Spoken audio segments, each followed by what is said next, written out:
Welcome to Charlottesville, Indiana. We just had the national anthem played by the band, by his class. Our band director is Mr. Randy Adams. Tonight we have the Eastern Hancock Royals taking on the Heritage Christian Eagles, and this is the first home game for the Royals, which is kind of nice to be home. I'm joined here by Jocelyn Duncan from my Intro to Communications class. Hi, everybody. Okay, and so it's kind of nice to be home for once, right? Yes, it is. So we've had 3 away games here in a row, yep. And now we finally get to have a home game. So it's kind of surprising to take this long to get to a home game, but we're going to be home 4 games in a row, so I guess we get paid really back. Nice. Yeah, it's going to be much better for us. We're getting ready to do the coin toss here. I'm going to take that off the screen. So, a few things here. The Royals last week defeated the Fountain Central Mustangs 48-14. While the Eagles lost to Guerin Catholic 5-23. This is just the 3rd meeting between the schools, and the Eagles won both times last year. We played them once in the regular season in an absolute rainstorm, and we played them in the sectional, and they're the ones that beat us in the sectional as well.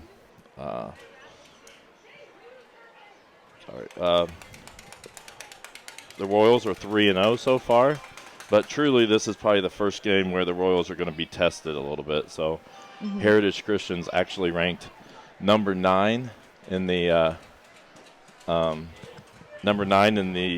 AP poll, and so they're actually favored to win the game if you look at the computer rankings. So it's going to be a good test for us, I think. You have anything? What do you think, Jocelyn? Well, first home game. Yeah. Kind of like the uniforms. What do you think of the uniforms? They have the last names on the back. Yeah. Makes it easy. Makes it easier for us, that's for sure. Yeah, it does. So we could deal with some air conditioning. Yeah, that would be nice. But it's pretty warm here in the press box. Just one more thing before we get started. If you're interested in seeing more live streams, make sure you hit the subscribe button and then hit that notification bell if you're interested in getting notified whenever we go live. So we're going to thank John Splater. He's running the camera for us tonight. And want to thank our sponsors you're going to see in the lower left-hand corner there. All right, I'm going to change something real quick, so a second.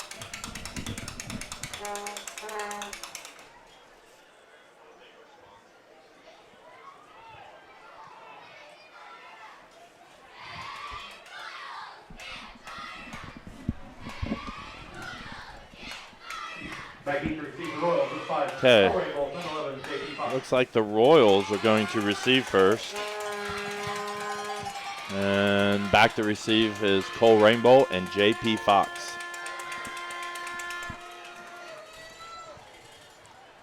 So I think it's an important thing that we get off to a good start here. Yeah, very, very important. Just this is the first game that we're playing a pretty tough opponent, and we want to make sure that we get off to a good start, keep it competitive, and see where we can do. So a little windy.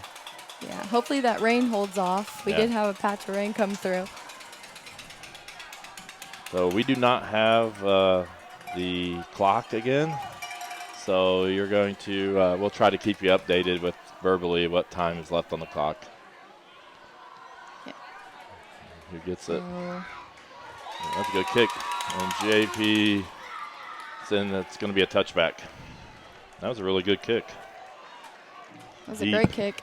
Touchback. Well, second of first and 10 at the 20-yard line.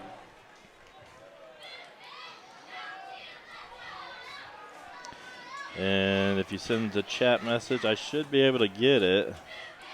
Turning on some stuff. I should have instant replay tonight, which I'm trying to turn on at the moment.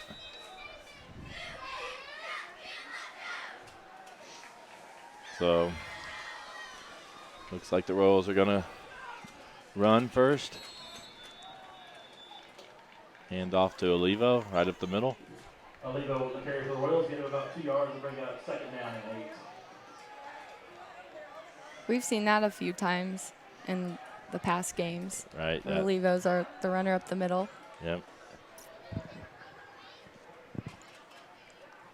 Swan looks. Oh, he's going deep right away. The defender fell down almost. Oh. Complete catch. Nope, he didn't. Not complete. Not complete. I didn't see who he was throwing. Who was that over there? Was that JP? That was JP. So, first attempt to throw to JP. The defender fell down, but then JP fell down also. So, I think the grass is a little wet from the rain earlier. Could be. Interesting 3rd down and 9 for the Royals. And thrown, and it's caught. I think it's going to be short of the first down. Landon O'Neill makes the catch. So Landon O'Neill. Short play. Yeah, but I think he's going to be short. Are they going to give it to him? Nope, they did give it to Got him. it. So it is a first down. Royals first down.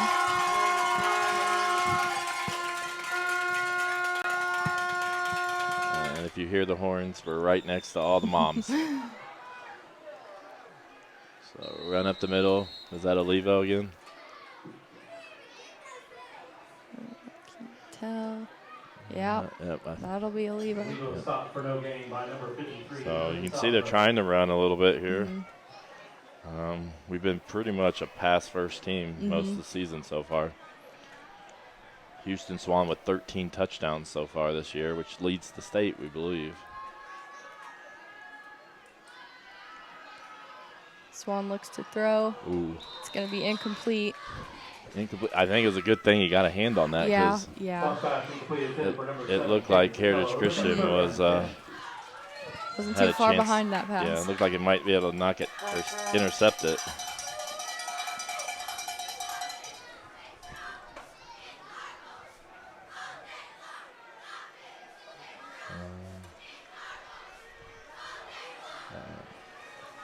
Trying to find the there it is. And another throw into the crowd. That was close. You can see that it looks like Heritage Christian really looking to defend the pass. They've seen our last 3 games and how we've passed it. That one was a little dangerous. Most likely fingers on that one. Most likely it's 4th and 10 here. It looks like we will probably be punting this.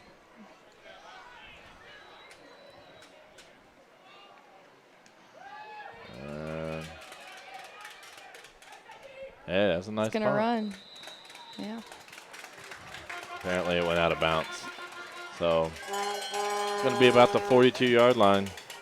And the Eagles are going to take over.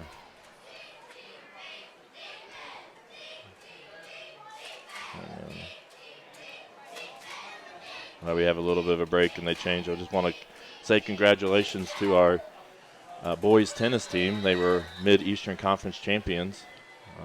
So I believe it's been 11 years since we've won a boys tennis conference championship. So congratulations to all of them. Good job, tennis team. And the middle school tennis teams are doing well too. I know our middle school girls have done really well as well. All right, so the Eagles take over, and that's Brown, and that's a good little gain there for about 12. If you look at the stats, that's Colton Brown. He has 302 yards rushing in the 3 games that they've played, so that's pretty impressive. Just like you look at Houston Swan's passing numbers, his running numbers are pretty good.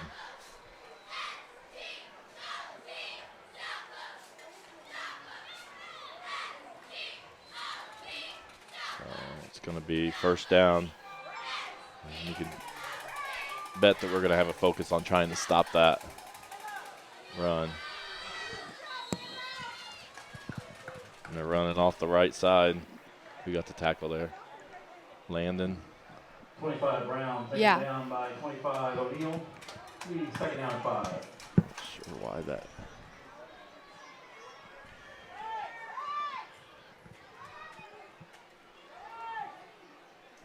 So it's going to be second down and 5.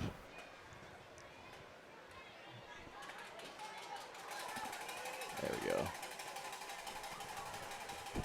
And shotgun formation for the quarterback Milton. He throws. Both defenders ready to make that pass. Yep. So the catch. Take that pass down. Catch was by number 1 Harrison Eckel, who leads them in receiving. So you're seeing their leaders, Brown, number 25, run the ball, and the person that catches the most passes is number 1 there, Eckel. So you can see that Heritage Christian going to them early and often here early on.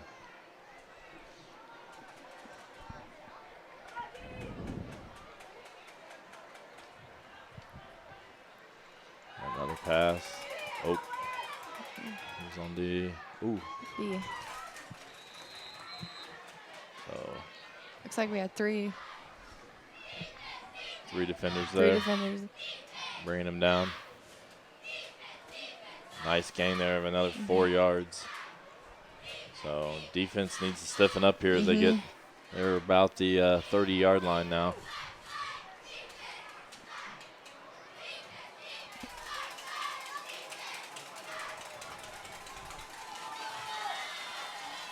They seem to be right where this pole is for me on this whole game.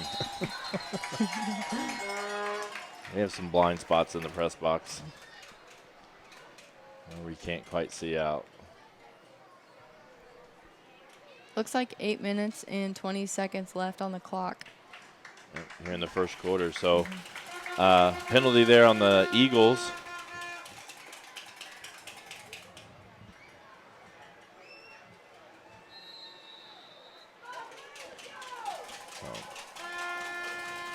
So it's going to be back to 2nd and 10. Yeah. Looks like Milton's going to throw deep. Deep to Harrison Eckel. Yeah. Overthrown.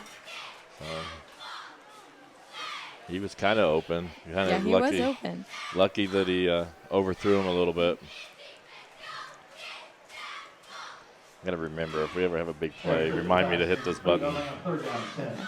It's a replay button that we. Okay.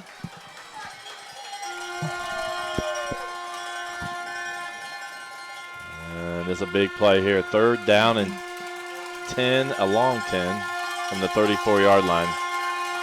So hopefully the defense can stand here. Going deep to Eckel probably, and he gets it. Eckel makes the catch, but we get him down right at about 24 was defending. Here's 24 for us. Ashton Smith playing defense there. It's one of those things where I think we're going to need to know where number 1 is a lot. Yeah. Because it seems like when they're throwing, that's who they're throwing it to. So now it's 1st and goal from the 8. And Brown runs up the middle. And we get him stopped. That's a good defense. Our defense is quick to stop the runners. Yeah, good job getting to him quickly there. 51, Connor Knudsen. And second down and goal. This is an important game. This is a sectional 38 opponent. So Heritage Christian in our sectional. So if you want to win a sectional championship, these are the kind of teams you're going to have to beat. It's kind of like in your basketball. You know, you got to go through Triton Central every year. Triton Central. So Heritage Christian's one of those teams in our sectional. We'll kind of look at that since we're talking about it here.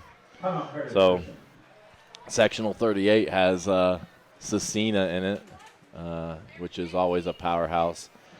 Northeastern, Heritage Christian, Shenandoah, Indianapolis Howe, Centerville, and Winchester. So that's kind of the standings right now of how they're doing. You can see Cecina's 3-0, Northeastern's 3-0, we're 3-0.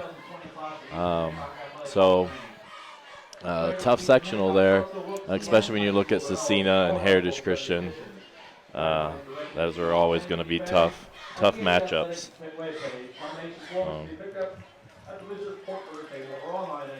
In fact, Heritage Christian being the team that knocked us out last year, so I'd like to see us kind of step up and get a win tonight. I didn't see. I think Heritage Christian called that timeout. So 2nd and 5 from the 5-yard line with about 6 minutes and 59 seconds remaining. And Milton throws deep it to the corner. And it's diving caught. Catch. What a catch. Let's see if I can. That would be number 8, Nate Thompson. With the catch. Number 8, Nate Thompson. So I think I was too slow to get our instant replay. So we might catch the end here. The heck of a catch. It's caught in the back left corner. Live action. Is they going to kick an extra point?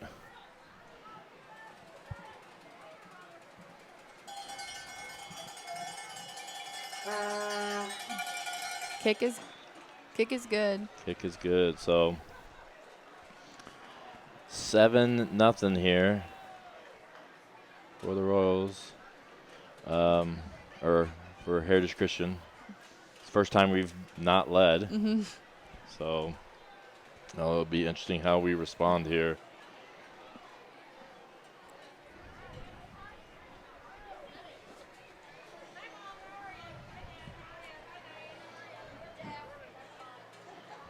While we have a chance here and we're getting ready for the kickoff, do you want to mention our sponsors here? Just a moment. So we've added a few sponsors since the last live stream. In fact, there's a couple more that I need to add for next week. But I know we've added Riley Park Tire, Knightstown Locker, Knightstown Elevator, County Line Milling, and Meggie Plumbing and Heating. So big thank you to all of our sponsors. We really appreciate it.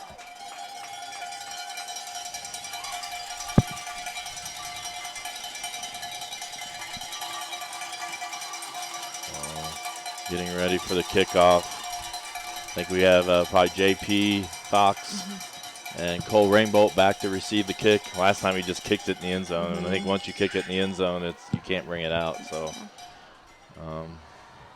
we will see. Looks like it's going back far. Oh, and he's going to be able to return it. Rainbolt will be returning the ball for the Royals. Great run by Rainbolt. Yeah, great job here. So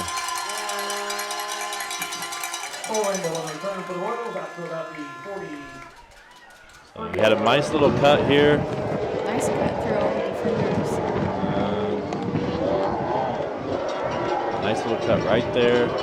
And head straight up. And nice job by Cole Rainbow. So we're back to live action. Testing out replay for the first time this year. Olivo with the run. Olivo up the side. And it looks like he's just going to maybe get a yard or so. Yeah, and I can get one other new feature that we didn't have at the away games. or before was we do have, I can see the chat right away. I don't have to check a computer somewhere or anything. So if you have any comments or anything, let us know. If anything's not working very well, let us know. Good run there by Victor Levo. still running up the middle. All right, good job. Getting those yards.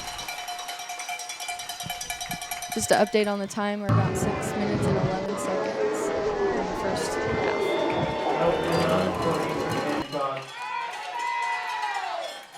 So one thing is going to be hard to do replays whenever, because we do run at a pretty fast pace, so we're already ready to go. Swan throws at the rainbow. Good pickup there, about 4 yards. So I do want to mention again, John Splater running the camera for us, and Justin Swan had done the previous game, so appreciate them doing the camera for us. It's going to be 2nd and 6. Swan looks to make a deep pass. Oh, it's intercepted. Oh, it is intercepted. Oh, looked like he stepped out of bounds, but the official says no, and he's still running. And J.P. Fox gets him down. So it looked like when he made the pass, it was right in between both of them, and the Eagle defender ended up ripping it. Yeah, for there for a second, it looked like it was in between them. They both had their hands on the ball. Right. And Cole had a chance at it, and the defender had a chance at it, and so it was 50-50 ball. I think that's maybe Houston's 3rd interception of the season. So I'm sure he'll bounce back here. And again, this is our first real challenge here. The team that we're going against. Timeout's been called. Okay. I don't know if I can do a. I'm not doing a IHSA. I don't know if I have time. We have a halftime. Wait, what's our time left? 5 minutes and 21 seconds. Okay.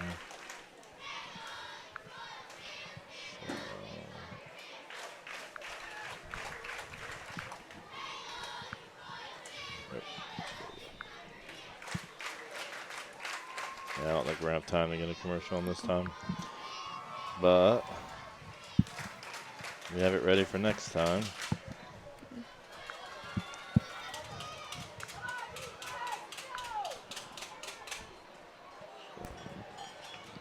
All right. So defense needs to get a stop here, get us the ball back. Turnovers, huge.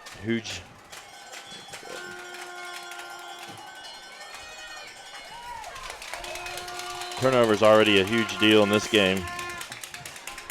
And there's a couple times I thought they almost had an interception. Yeah, they've gotten their fingers on the passes.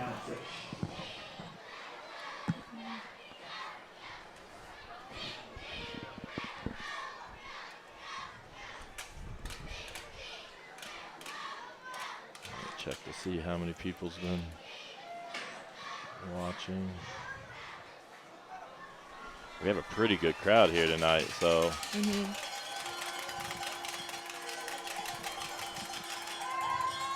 And again, they're looking for Echo there. Olivo over there defending him. I mean, I'm not a football coach, but I think and it's probably way easier said than done. But I definitely would know where number 1 is all the time on every pass and make sure that he is at least single covered or maybe even double covered. It looks like that's who they're looking for every time.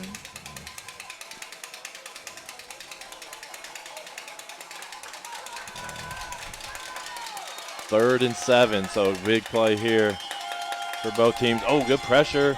Deep pass, almost intercepted. Who was that they were running after it? Was that Schultz? 21, Connor Schultz. Schultz was the closest one to it. But we had good pressure. I don't know what number it was. It might have been Vandervliet. Somebody on that right side. had good pressure there.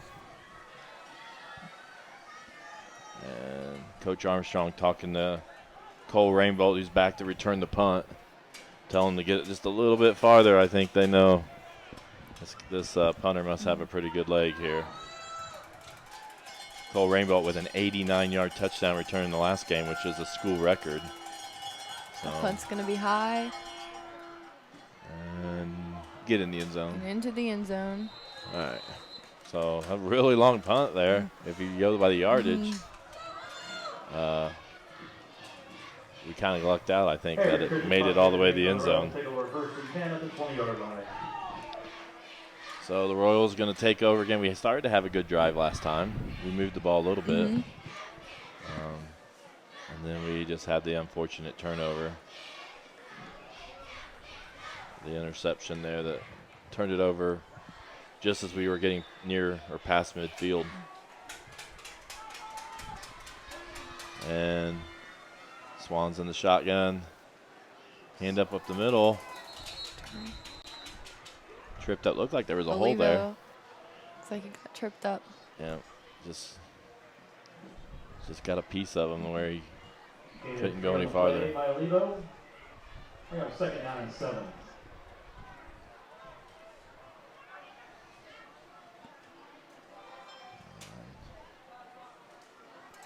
Looks like it's passed by Swan looks to Olivo. Short pass, but unable to gain much more than just a yard. Swan's pass complete to Olivo, again about 1. We have 3rd and 6.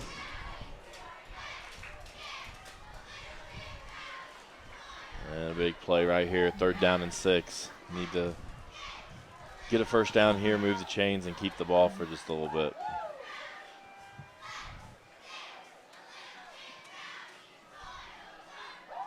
Oh no, bad snap. And it's loose, and they pick it up and run it in. Eagles 52, Ethan Lowry picks up the loose ball and runs it all the way into their end zone. I guess I should have hit the replay, but I was a little disappointed. Okay. Yeah. But a little slow. But that's a tough break for the Royals. So we're down 13-0, and we're about to see an extra point attempt.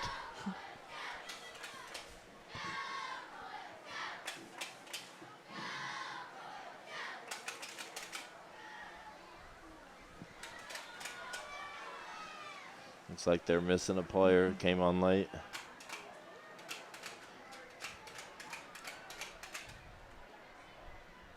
And I think it's going to be a delay of game because of it. So the play clock's going to run out.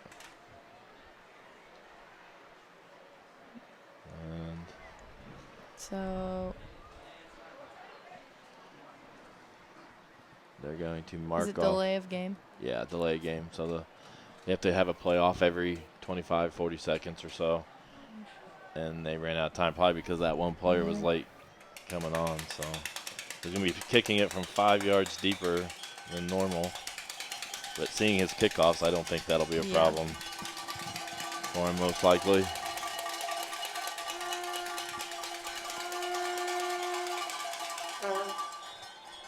And it's good. The extra point is good with 3 minutes and 9 seconds to play in the first quarter. That puts the Eagles at 14.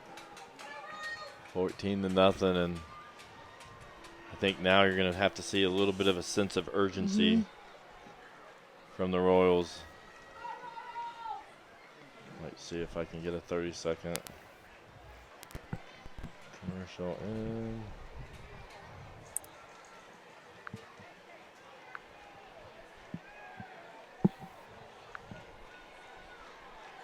What do basketball, choir, drama club, and marching band all have in common? They're all high school activities that offer learning opportunities not necessarily found in the classroom.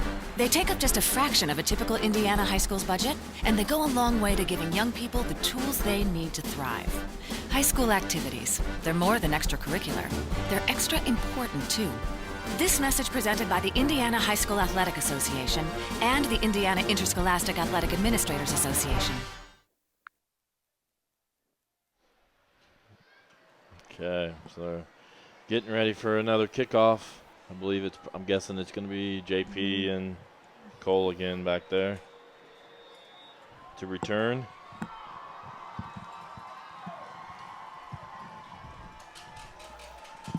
They are he's almost kicked it in the end zone both times he's kicked off so far. So we will see. And Cole's Rainbow going to picks return. it up. He's going to return it.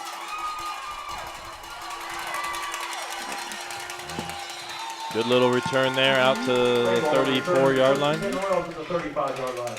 So 35-yard line.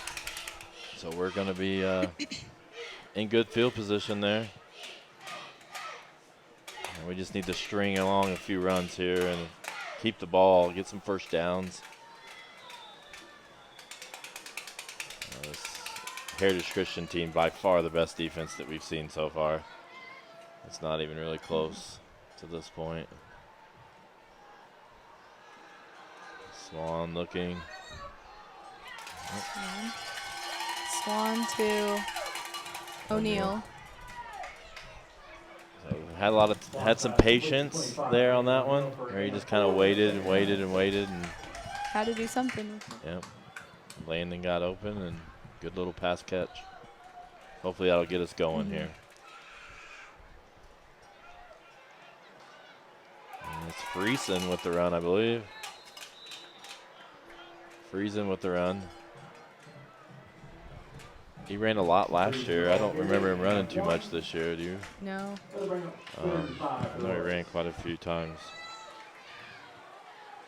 I don't have him on there with any Harley. I think we're just trying somebody a little bit different here in that role. I don't believe. Is Zach playing tonight? He's got it. He's out there on He's the out there. sidelines. He got his pads on, I believe. Good catch there by Schultz Schultz. will make the catch right at the 50.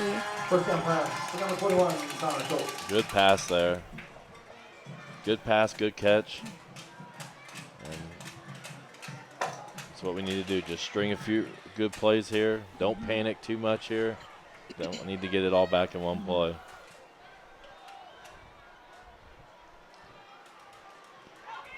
Garrett's up the middle. Nice. Nice run by Friesen. Friesen the ball carrier, taking down by number 6, Zach Schomer. Nice job there. 8 on the play, bringing up second down and 2. Coach Gallion sending the play in.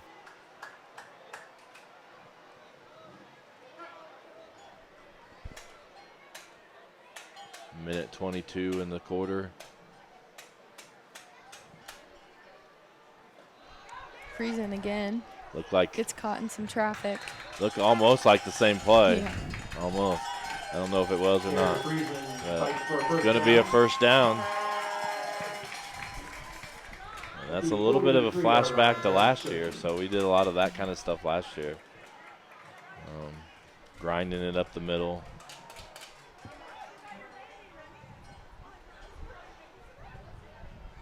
Four wide receivers. Swan will look. Ooh. And it's caught.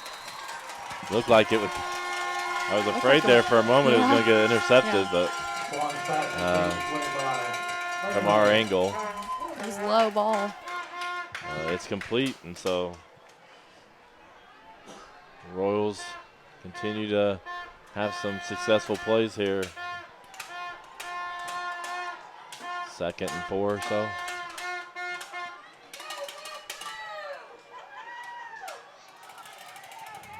Garrett up the middle. And maybe got 2.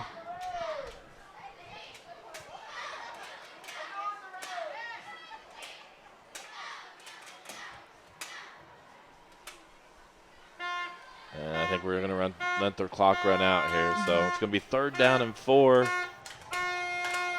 we head to the second quarter. Yep, that'll end it for us for the first quarter. I don't know how I don't know what we would rather be doing. If you'd rather be Houston's eyes in the sun or the receivers, right? I'm guessing it would be better it'll be interesting how the sun right now, because the sun is right at that level where it'd be right in their faces on the field. So we're going to switch ends. And it's going to be the start of the second quarter with the Heritage Christian Eagles ahead 14-0. Few things on dock tonight today is youth recognition night. So they're going to be introducing all the youth football players at halftime, cheerleaders and coaches. There's pork burgers for sale. I already had a couple of those. They were pretty good. I think that's Booster Club down there selling those. And we're getting ready to start the second quarter.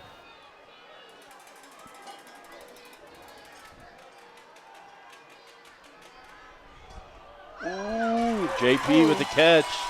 JP Fox makes a great catch. Let's hit that replay.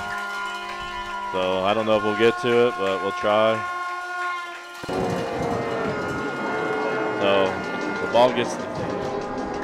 Let's see if I can get to it quicker. The ball is going to get deflected, and then JP just goes up and gets it. Nice job by JP. That'll make for a great play. Rainbow right up the middle. One pass complete, in about 4, number 5, Cole Rainbow.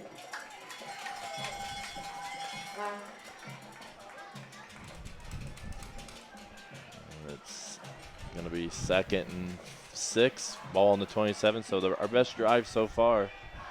We're in that blind spot for me again. So might have to talk a little more. Okay. I can't see very well.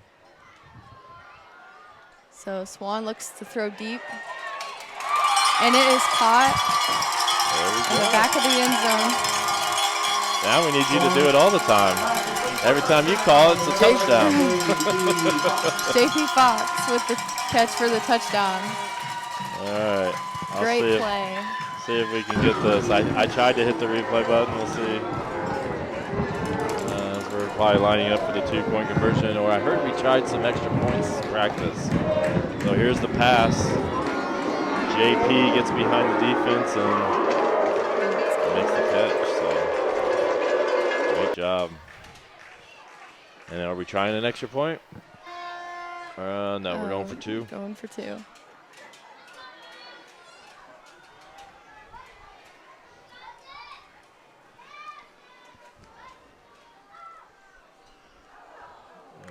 Incomplete.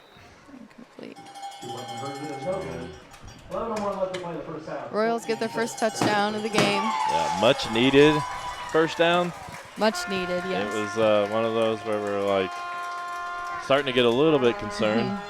Beautiful play. Yep. And great thrown ball. I guess since we have a little bit of time here, we'll take another look at the touchdown.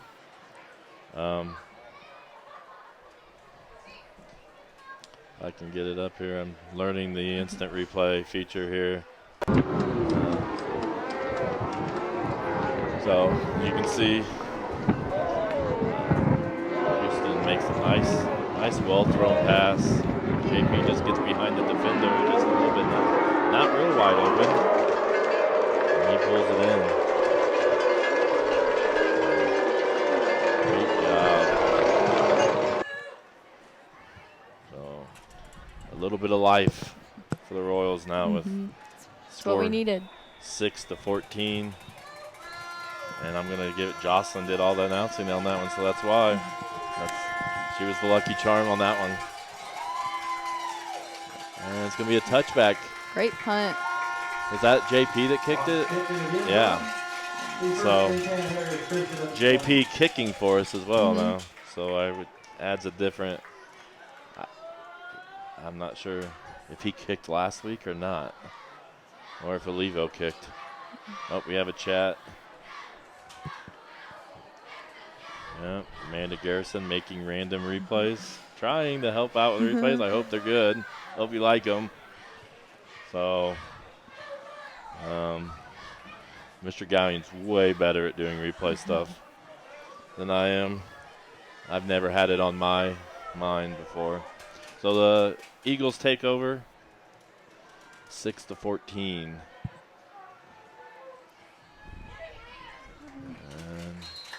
Royals make the tackle. O'Neal maybe. So pass complete to number 1, Harrison Eckel. Gain of about 9 yards on the play. Throwing to Harrison Eckel, so yeah, the name that we keep hearing. Yeah. Sounds like it's their primary go-to person. Yeah, he's got, what was it, 237 yards receiving. Yeah. And we've thrown the ball a lot, and our best is 165 yards receiving. So, good run right up the middle. 25, Colton Brown on the carry, giving up for a first down. Colton Brown doing a lot of their running. So you're looking at a lot of 3 players. Colton Brown running, Harrison Eckel receiving, and then obviously the quarterback, Maxwell Milton. Seems like we hear their names a lot.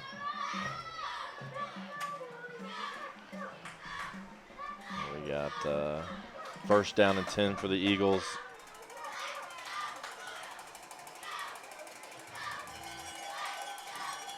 And there's Colton Brown running to the side, and he's pretty quick. Yeah, he's real quick. Quick up the middle. Once again on the carry, taken down by 16. I think one thing is, it seems like he's already a couple yards down the field on that kind of a play before we even realize he's there.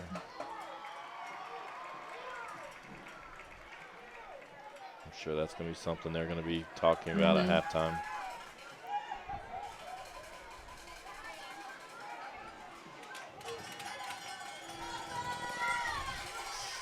Short yardage here. Milton's going to throw. He looks. Well done there by the Eagles.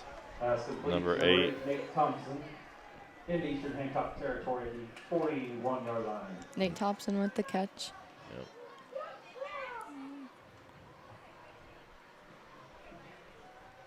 Defense really needs to get a turnover or some kind of need some kind of positive play or get some pressure on the quarterback.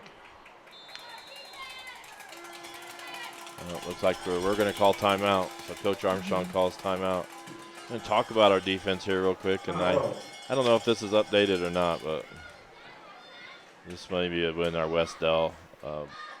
Reed Hedrick on the defensive line, number 74, sophomore. David Fields, number 55, a senior. Tyler Vandervliet, number 60, a senior. Garrett Friesen, number 16, a senior. Wes Kane, number 14, a junior. Chase Settergren, number 2, a senior. Victor Olivo, number 88, senior.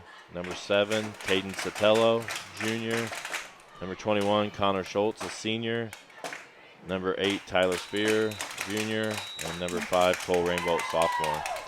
So I don't know if we've changed that up any or not from the last time we got that depth chart. But those are the ones that were starting the other night. Sotelo is one that it seems like we were always saying his name. And is he?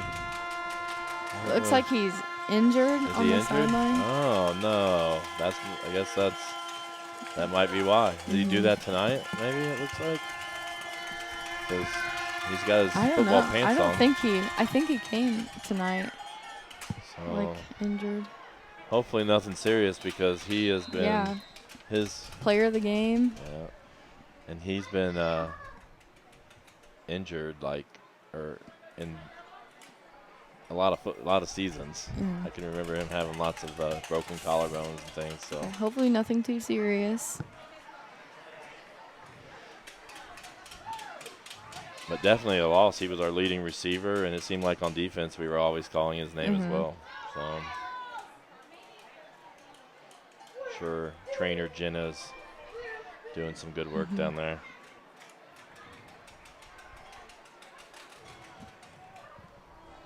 And I don't know what this was called here, but they're really pushing the Eagles back. I think I was looking for Sotelo that whole time. Yeah, I wasn't paying attention to the game.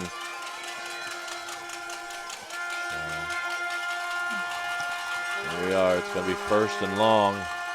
Screen pass to Brown. And played that pretty well. Just a pickup of about gained a few yards. Yeah, 4 or 5 yards. At first I was a little worried. 25, Colton Brown. Second down and 14. I think we handled it pretty well.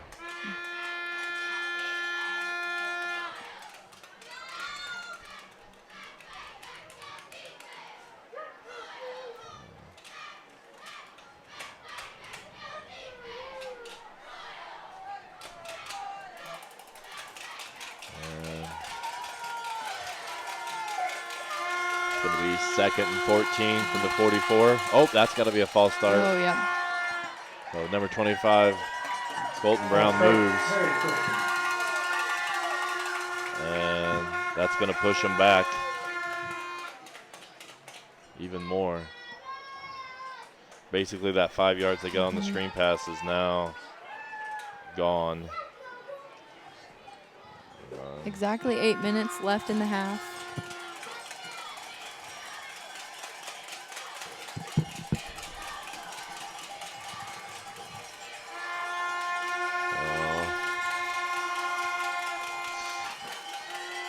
Oh, deep pass. Deep to pass Eckel. by Milton. And there's a flag. I don't know what that There's could a possibly flag. be. The catch was made.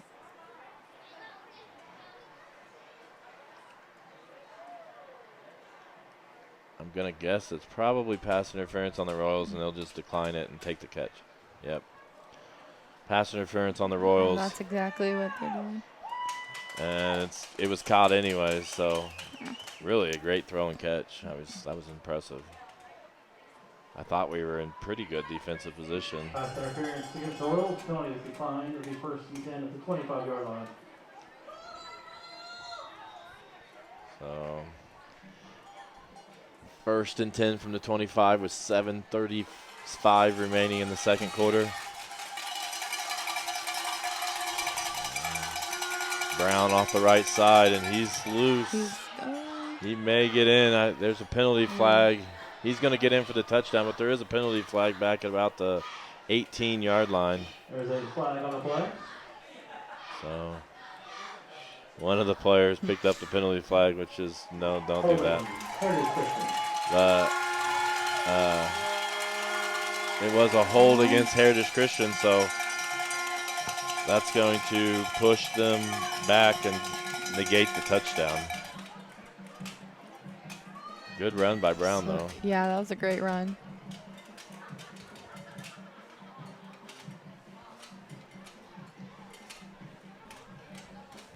And have we stopped them, really? Have we? We did make them punt one time. Yeah. Yeah, they did punt to us one time. So defense really need to find a way to step up here and be able to stop between Brown and Eckel, I would say. If you know of anybody interested in watching, the link's right there above the period. Let people know. And good defense. Oh, put him down.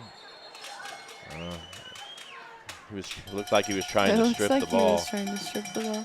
He was trying to get it out, and then he almost forgot to tackle him. Christian pass complete, taking down the 16-yard free zone. Bring up second down and 12. So second down and 12 from the 27.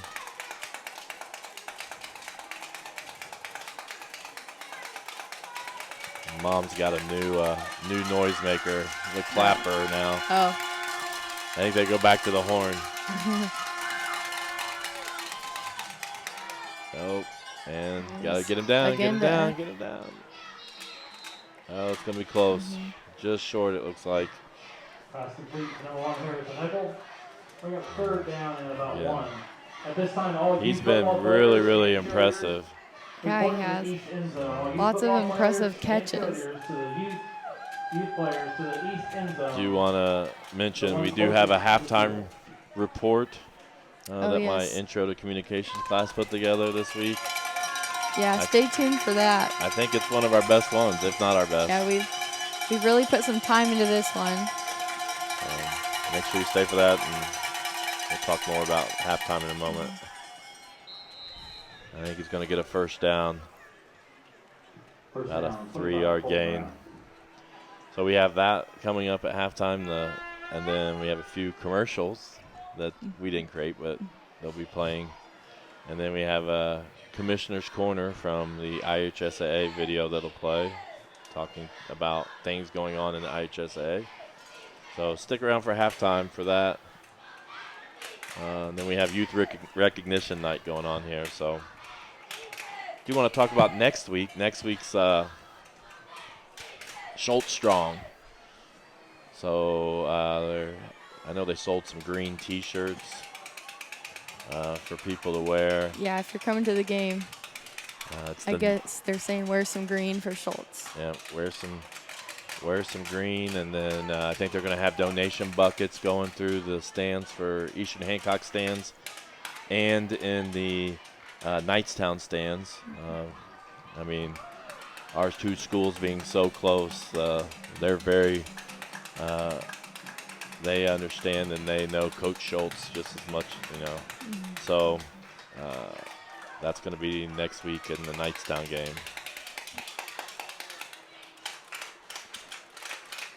And then next week then is homecoming, isn't it? I believe. The following week will be homecoming week.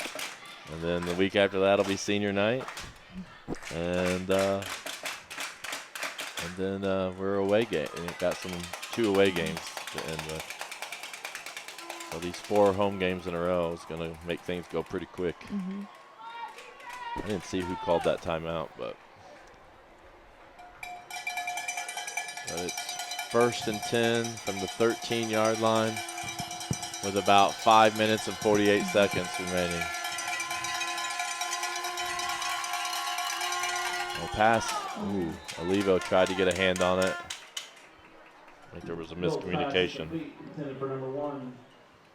I'm not sure who that was going to. Yeah, I wasn't sure either.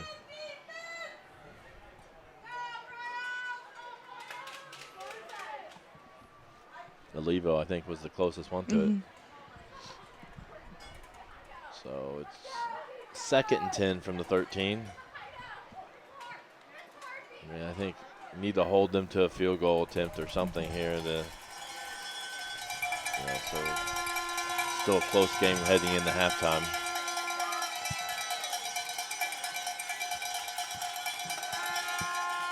Oop, good pressure. Oh, good play by Cole Rainbow. Deflected by Rainbow. Wasn't that who it was? Or was that Settergren? It was Settergren. So Chase Settergren. So way to get in the way for that one. Yeah, he laid out for that. So 3rd and 10 from the 13-yard line. That could have potentially been a touchdown. Oh, yeah. Dove right in front of that one. Yeah, Chase definitely saved the touchdown there.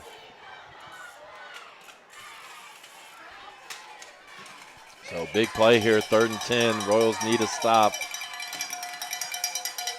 Oh, I think that was a false start. There we go. False start. So we're going to see a false start, and it's going to push him back 5 more yards. It's going to be 3rd and 15.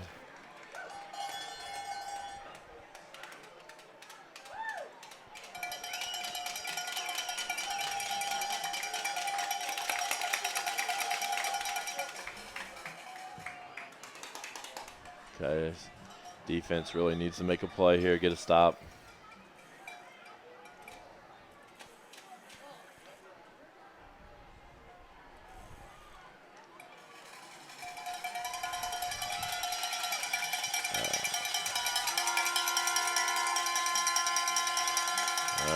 Looks like they're in a passing formation. 4 wide receivers to their left. Good pressure. Milton looks to run. He'll make a throw. Incomplete. Right in between the hands of the offender. So now we'll see what they're going to do. because it's 4th and 15 from the 18-yard line. I don't know. We'll see. I think they're not sure what they're going to do. Seeing their kicker kick off, it wouldn't surprise me if he can kick a field goal here. So, yeah, that looks like that's who's in. So they're going to attempt a field goal from, it'd be a 35-yard field goal.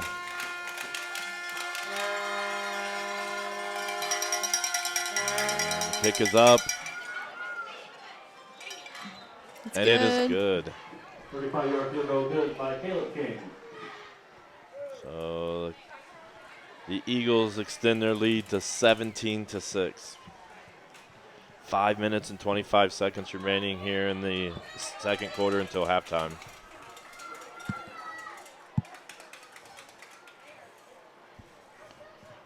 So I think if we can get some kind of a drive here and in the game with a score, that would be huge.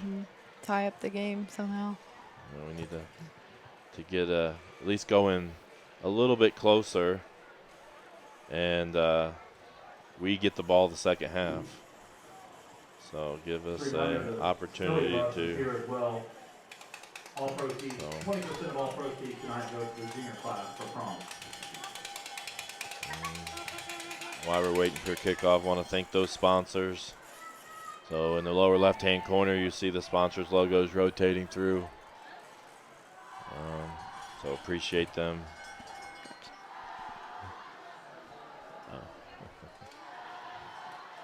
So JP Fox is transfer from Greenfield Central, and he's had a nice game so far. So, there you go. And speaking of him, he's going to pick this up. He's running. He gets through. Up the sideline. Great job there. Great run by JP Fox. There we go. So we were just talking about him. No, speaking of that. He was actually ineligible for 2 games, but he got his eligibility last game. So this is his second game playing, and he's definitely an impact player. He's got our touchdown, and right there he gets a good return. And hopefully we can get something going here before halftime. And we got Alan Field says, "Go Royals." So again, if you chat, we can see it pretty quick. An overthrown throw by Swan. Looking for O'Neal. Swan pass incomplete, intended for Landon O'Neal.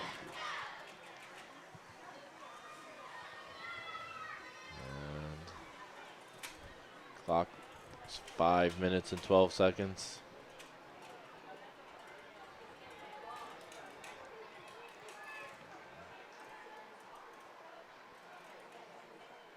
Plays called in.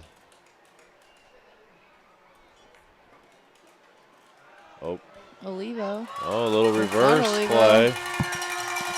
And Cole Rainbow gets loose. I need to hit the replay button. Great run by Cole Rainbow. I'll see if I can get any of that. That was a little reverse play. I was looking for Olivo. I don't know if they they're reversed it to Rainbow. Yeah, Olivo and he got had quite a big run out of that. So I think I hit the replay. We might look at that a little bit later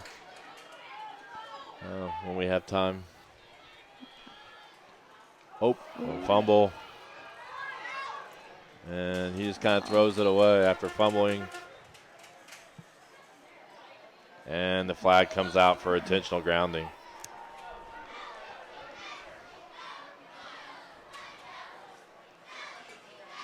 So they're calling intentional grounding on Houston Swan.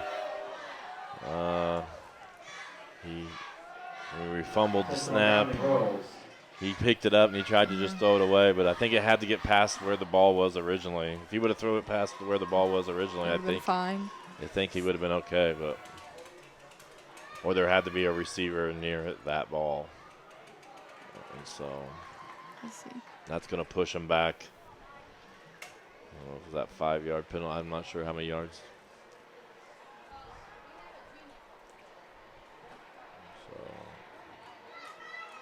guess they're calling it a 10-yard penalty.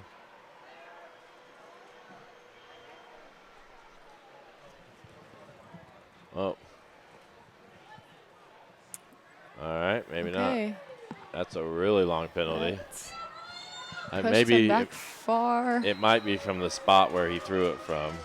They go back from even farther than that, I'm guessing. So they're all the way back to the 47-yard line. It's probably about 25 yards for a first down. It's going to go deep. Deep. And it's, JP. That would have been a great catch by JP. He got one hand on it. One-handed catch. That would have been our play of the game probably. But even if he would have caught it, though, there was a penalty on the play, but it would have been impressive. Oh, that would look so good. That's huge. We have JP because with Sotelo out and Zach apparently not playing tonight. He's in uniform but not playing. Great things to be seen. Yes. Good thing that we have another receiver available. Oh, draw play. Oh, looked like it might have been a face mask. Yeah, there's the flag. So I think we're going to get some yardage back here. Calling a face mask. There we go. So when you see the player's head get ripped way back, that's a pretty big sign. Yeah. You almost don't even have to see it. No, it's obvious, very obvious. One interesting thing here is this game's taking way longer than the last games that we've done. So we're not going to see the mercy rule most likely tonight. So it's going to be a hard-fought battle.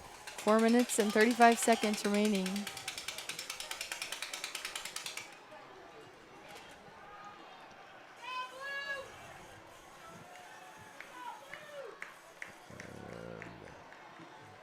And it wasn't. It's third down still because of the earlier penalty, so it's still not a first down after the personal foul penalty. So it's 3rd and 9 from the 30. So a big play here. The Royals need to get something done here.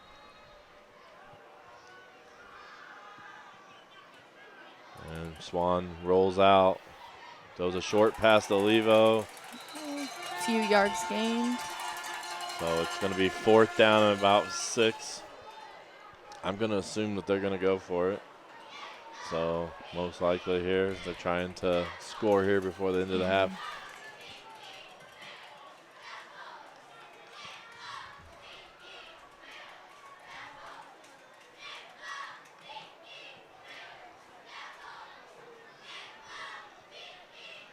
Okay, Coach Gallion sends the play in. Sometimes it's interesting just watching Coach Gallion all his hand signals. Calling. Oh, I couldn't see that. So it looks going to be ball's thrown down. So it's going to be a turnover on downs. And the Eagles are going to take over. 27-yard line. So I couldn't see very well. Did you just underthrow him? It looked like someone slid. I don't know if it was going to that offender, but. Okay. And then O'Neal had it at the ground, but it was incomplete. Okay. So turnover on. What it called? Turnover on downs. Turnover on downs, yeah. Yes. Turnover on downs, and we're the Eagles take over. Well, now it kind of turns around. The roles reverse. We need to make sure we hold them here. We cannot give up. And really, they had the one touchdown off the fumble that where Houston lost it, and they picked it up and ran it in. Oh, like off the snap? Yeah. So if we take that one away, I mean, we're looking at a 10-6 game, and just some errors. Yep. So got to clean that up. And then I think we could talk about the other snap, that snap that we lost it, and then Houston had to just throw it away. That cost us of too. yards. So, wow. So that would be a deep throw. Yeah. Right into the hands of number 8, Nate Thompson. Yep. So, great throw there and catch. And really important we hold them out here. Don't let them get points on before halftime.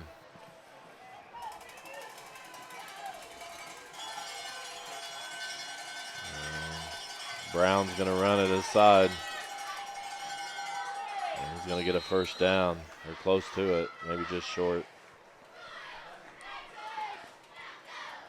Yeah, looks like he's going to be about a yard short. Or 2 yards short, or 3.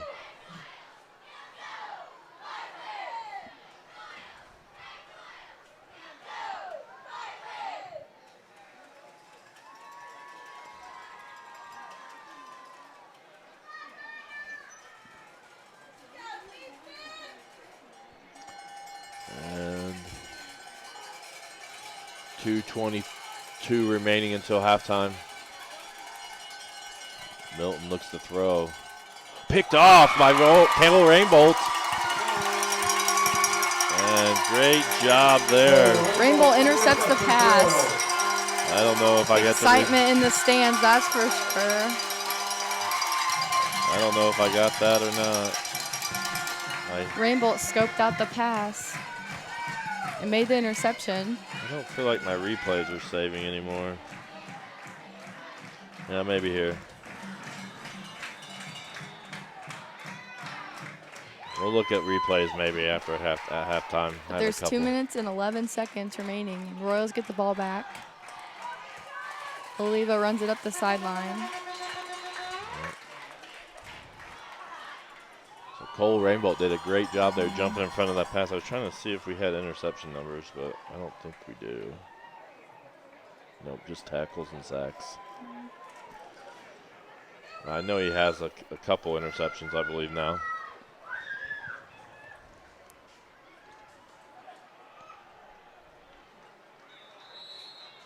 Run right up the middle. It's going to be 3rd down and short.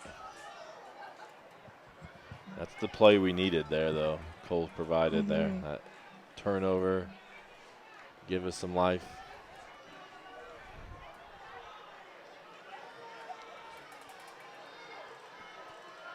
Third and 1.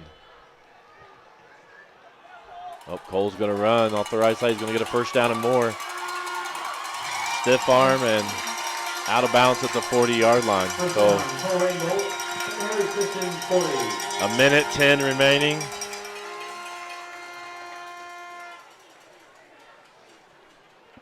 I'm sure that they're probably guarding the pass at this moment. Really trying to make sure that we don't get anything deep on them. Which is probably why we're able to run it a little bit. I'm not sure how many timeouts we have.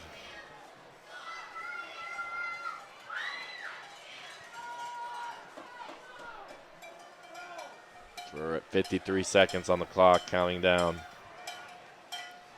Need a little bit of a sense of urgency here. Oh, O'Neal's throwing it deep to J.P. Fox. He's open, and it's going to be a touchdown. Replay. That's how you get it done. So a little trickery there. Houston threw it backwards to O'Neal. Yeah. And then O'Neal throws a deep touchdown pass. Nobody saw that coming. No, it was amazing. That was an awesome play there. I don't know if this is the right one. And this. We'll get to that later. They're getting ready to go. I have these replays saved. We can come back to them later. 40 seconds remain. We're going for 2. And stopped. So maybe we can get that replay here. Maybe we can get that replay here.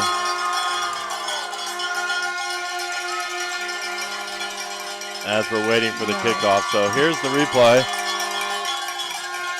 As soon as I hit play. So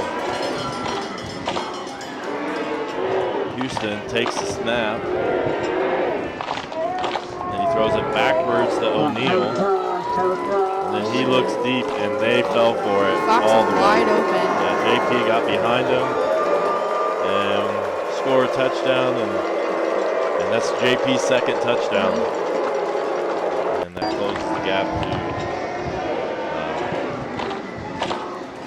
that'll close the gap to 17-12. And again, we take away the fumble that they returned for a touchdown. Now we're in the lead, 12-10. So really, really competitive ball game tonight. So it's going to be 34 seconds remaining until halftime. Make sure you stick around. I'm not sure how many we got. Last time I looked, we had about 25 people watching. Make sure you stick around and check out. Nope, I'm not seeing it.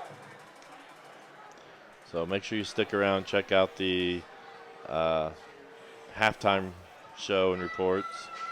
Why am I not seeing this on here? There we go. 28's watching at the moment. So stick around. Check out our halftime report that my class put together. They put a lot of effort into that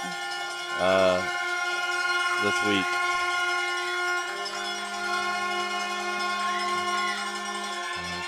He's going to run it, it looks like. Milton, he's going to run out of bounds.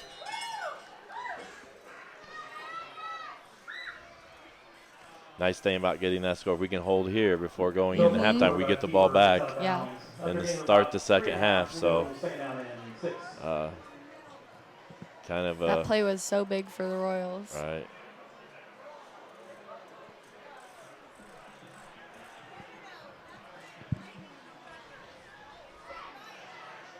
Sure, as an offensive coach, and Coach Gowney ran a trick play like that, and it works just like you hope it does. Left them all clueless. That's pretty awesome. So, screen pass out to a wide receiver. They need to get a tackle, and they get out of bounds, I think. And there you go. 19.2 seconds remaining till halftime. They get a first down. They maybe just stopped it for the chains. We'll see. I don't know if he got out of bounds or not. I believe he did.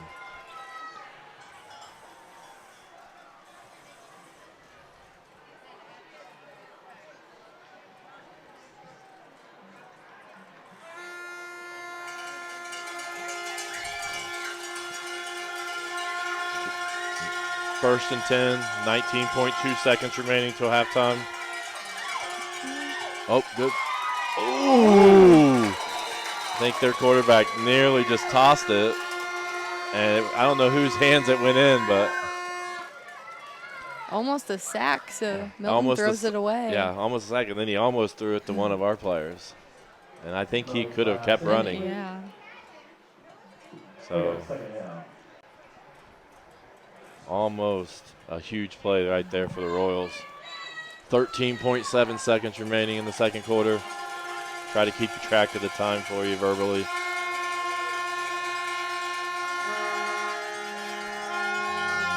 It's going to be caught up the middle. First down. They're going to stop the clock just long enough to move the chains. 9 seconds. Nope. They're going to call timeout.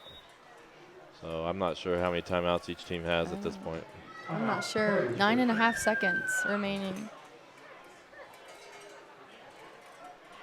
There's another replay that while we're here, I'm playing around with stuff here. I kind of wanted, I don't think I got to.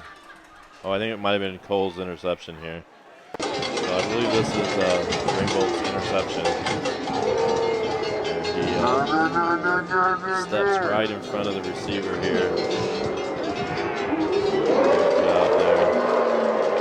So that was earlier.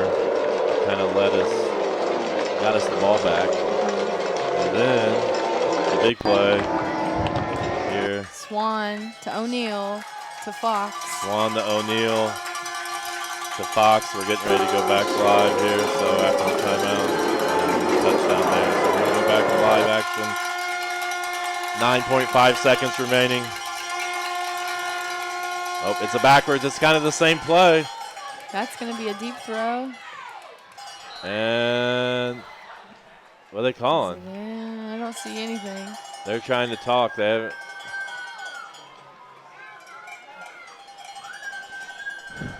Oh, that's kind of huge Eckel right made there. the catch.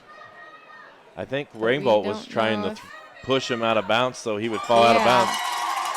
And they call it incomplete. I think Rainbow was just going to push him out of bounds when he was in the air.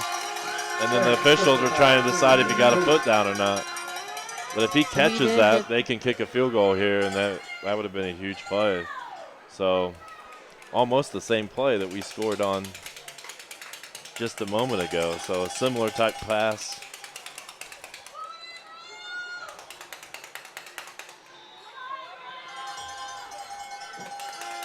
Here we go. It's out. Just 1.9 seconds remaining.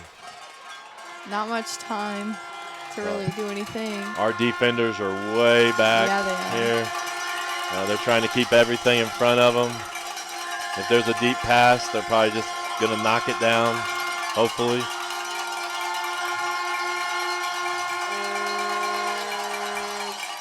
Oh, yeah, they're just going to throw a short play. Brownie's quick. They need to make this tackle. And he goes down. Got them down.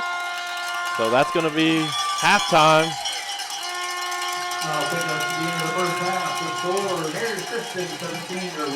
And Coach Armstrong, they started to head in the locker room. Coach Armstrong calling his team here at the middle of the field. He wants to talk to him right now.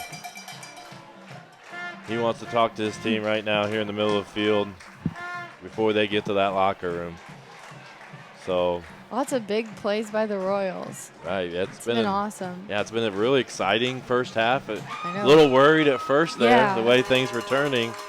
And then an exciting second quarter here. Lots of excitement for the Royals.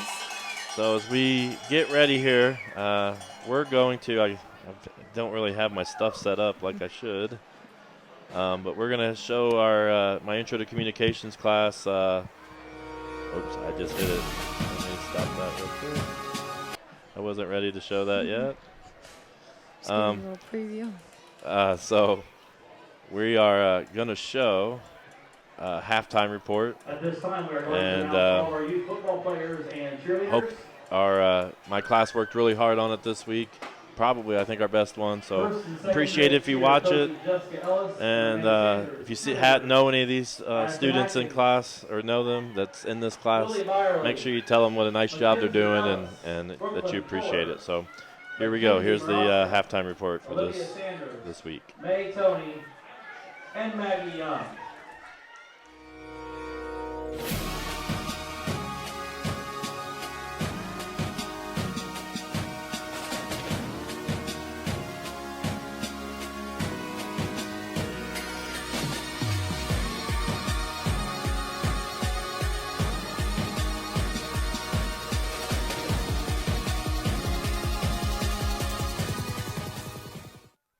Hello, my name is Wes. And my name is Garrett, and welcome to Eastern Hancock's Halftime Report. Hope you've enjoyed the first half, and you will enjoy the second half even more.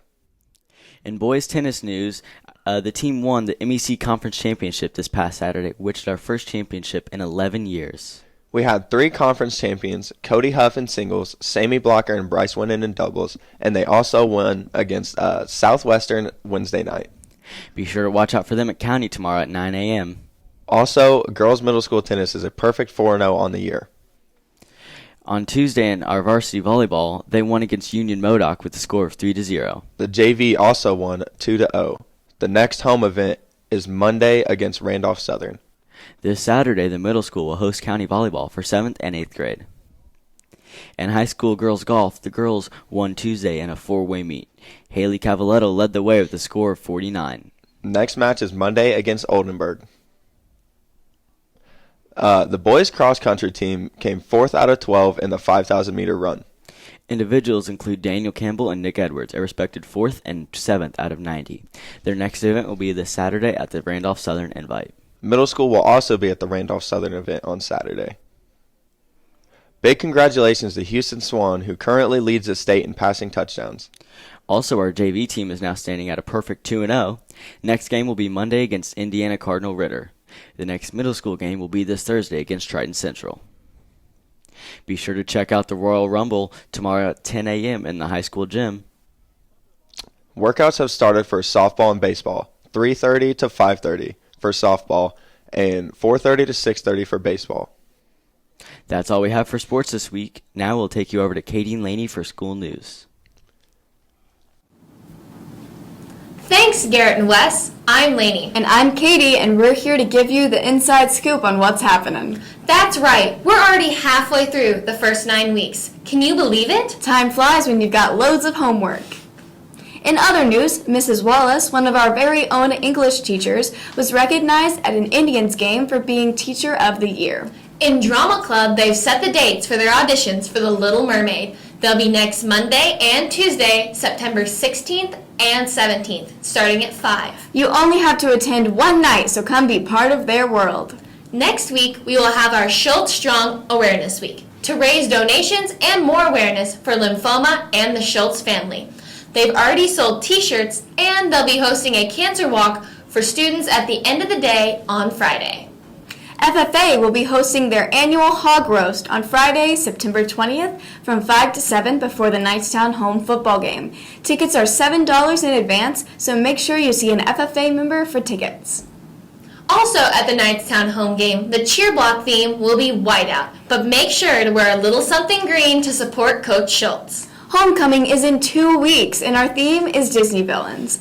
We already have some homecoming festivities set. Hallway decorating day is Saturday the 21st from 8 to 2.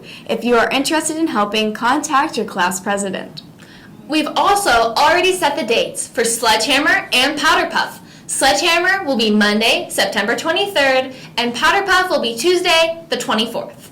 If you'd like to participate, you can contact your class officers for information. We'll even have more homecoming information in next week's report.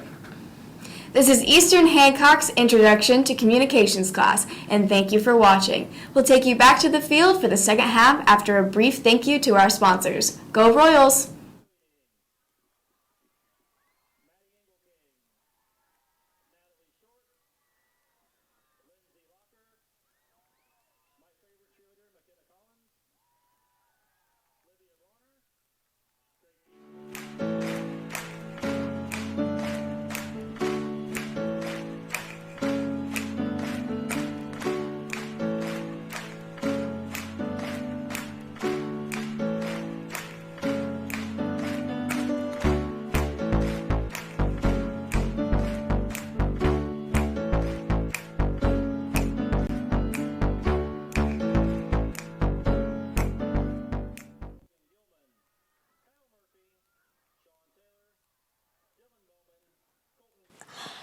I don't think of this as a high school weight room. It's more like a high school classroom.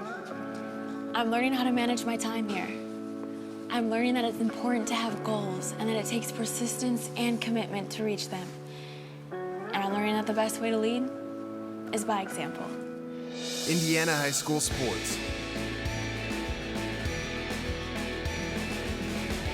They're more than just a game. Come and see me play. It's time for the Commissioner's Corner, an exclusive weekly update from the IHSAA Commissioner himself, Bobby Cox. Now for the inside scoop on what's happening day to day with the IHSAA. Here's Coach Bob Lovell with Commissioner Bobby Cox. Welcome back, everyone. This is our weekly conversation with the Commissioner, the Commissioner's Corner. IHSAA Champions Radio Network. I'm Bob Lovell. The Commissioner, Bobby Cox, joins me. Commissioner Cox, thanks so much for being with us. Week number 3 of the high school football season. We are rolling along. Weather has been great, and there's a lot of positives right now to talk about on the football season. You are right, Bob. Amazingly, the third of the regular season is now completed. 3 games, we play 9, and so it goes by so quickly, and we have been very fortunate. The weather across the state for the first 3 weeks has been great. That should encourage great crowds. The reports that we're receiving in the office that there have been capacity crowds at many of our venues across the state. That's a real good sign for our member schools. that play football. It's a revenue piece. It carries a lot of the other programs within the department, and so that's a really good thing when we have good weather and fans can come out and support these young people. And the games have been fun. We've had some great matchups. We've had some great upsets. We've had the monitoring of our new Mercy Rule this past week. We had 50 games of the 164 contests that reached a 35-point or greater disparity between the two schools. So we assume that the Mercy Rule was in effect. And the office has received no complaints, no reports of clock malfunctioning, no negativity whatsoever with the implementation of the Mercy Rule. So we're very pleased with the first 3 weeks, and we'll continue to monitor it throughout the season. Yeah, it's interesting that 3 weeks in, certainly a small sample size, but 1/3 of the games seem to be close to the standard to this point. It is interesting, and it'll be interesting to compare the entire season. As you get closer to the end and teams start getting a little better toward the end, getting ready for tournament time, maybe those number of games that are at 35 points or greater will go down, but we don't know. We've never done this before, so it's really kind of interesting to watch the results come in, and then we'll obviously do this during the tournament series, and then we're going to compare those to last year's results in the tournament and see if we see a decrease in those types of things throughout the sectional. Bobby Cox joining us. We're talking about all things IHSAA. Fall sports in full swing. Won't be long before we start getting into postseason play. Girls golf is right around the corner. It is right around the corner, and there have been some big invitationals in girls golf, so you're starting to see some scores come down, and it won't be too long before we start sectional play. In the month of September, we start playing girls golf the 20th of September. That's just a couple weeks away. So we're right at it here, inside 2 weeks. And then once the girls golf tournament begins, then all the other fall sports fall in line, and we'll be in tournament play. And, of course, football will be the final tournament series to conclude and over Thanksgiving weekend at Lucas Oil Stadium. So it's a fast and furious fall, but it's a lot of fun for high school fans and a lot of fun for our student athletes. A little bit of a different question. We talked about football. Numbers for high school football in our state are down slightly. Seems to be a little bit of a trend nationwide. Am I right? It is correct, Bob. There's a variety of factors, but I think certainly the concern for young people playing football and concussions has changed that dynamic a little bit. I would tell you, though, that education about concussions and the safety of the game has never been – I don't think high school football has ever been safer than it is today with the technologies that we now have, the way we teach tackling, the way we equip young people. But there's still a concern, and that's a justifiable concern by any parent. Numbers are down. Part of the reason our numbers are down, though, is because we lost 3 football playing schools. Right. Because of school closures, and that will skew the number as well. Mm-hmm.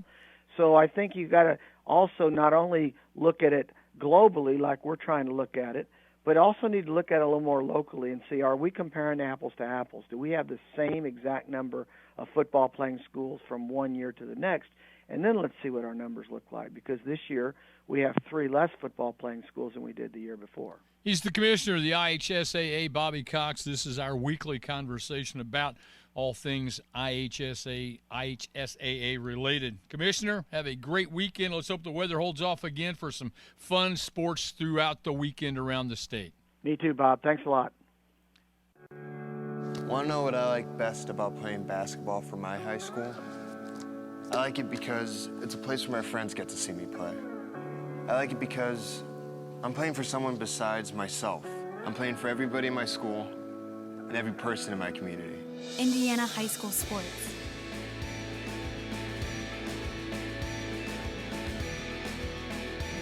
They're more than just a game. Come and see me play.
right, we're back. And getting ready to start the second half. we hopefully you enjoyed the halftime show stuff. We added some stuff in there for some entertainment value. Hopefully it was entertaining. And we're getting ready to start the second half here. Clock's going to 0 right now. So exciting things in that first half. Yeah, the first quarter was a little slow and sluggish. But the second quarter had a lot of big plays and was really, really exciting for especially when you're a Royal. So some good plays there for the Royals. I'd say if we were looking at some things, with 2 turnovers that were really major. We had the 1 interception to Cole when we were driving, where we threw the other team, and then we had they picked up a fumble and ran it back for a touchdown. So if we can keep those under control, hopefully some good things here in the second half. Yes.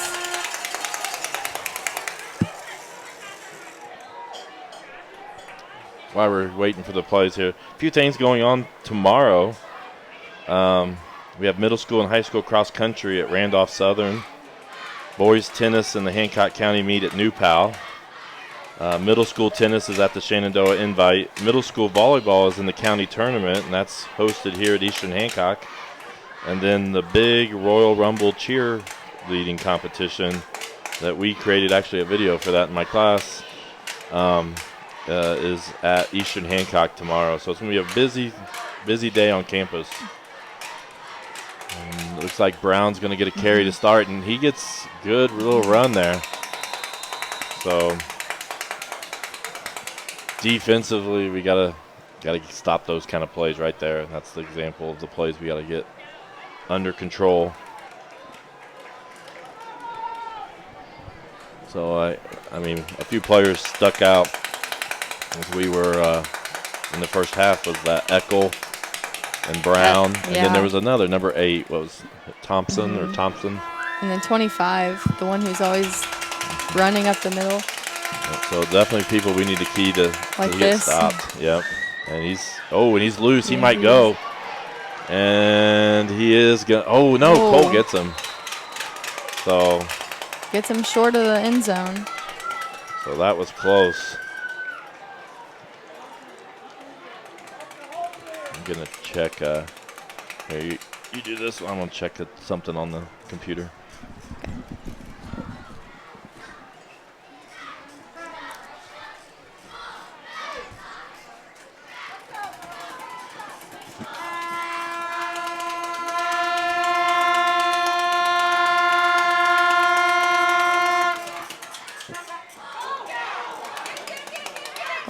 Number 25 again with the run.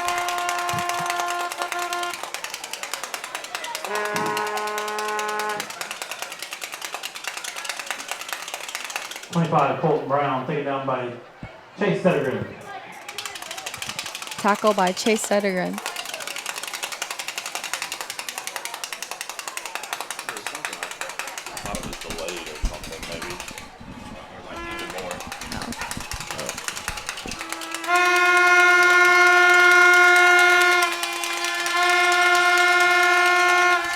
Pass. And it looks like he's just out of bounds. Just out of bounds. It's close.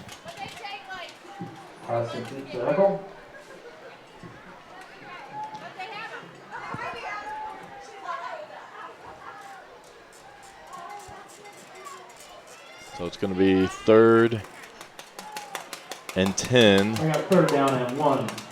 No, third and 1. 1 from the 1. There's 2. It's right at the goal line.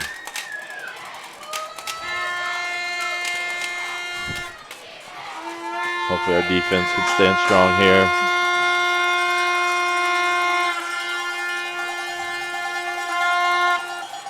And run by Brown, and he's going to score a touchdown. In the end zone for a touchdown. So Heritage Christian comes out of halftime, drives right down the field, and scores a quick touchdown. So momentum switched. I thought we had the momentum there from the in the second quarter. And now the Eagles just march right down the field and score.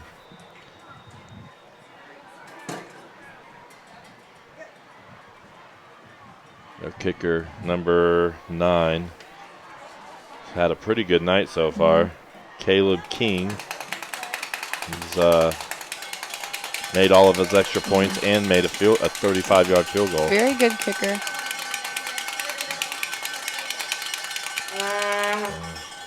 There it is again. Yep, and that's going to be good. So it's 24-12. The Eagles with the lead. For some reason I thought, did we kick off to them?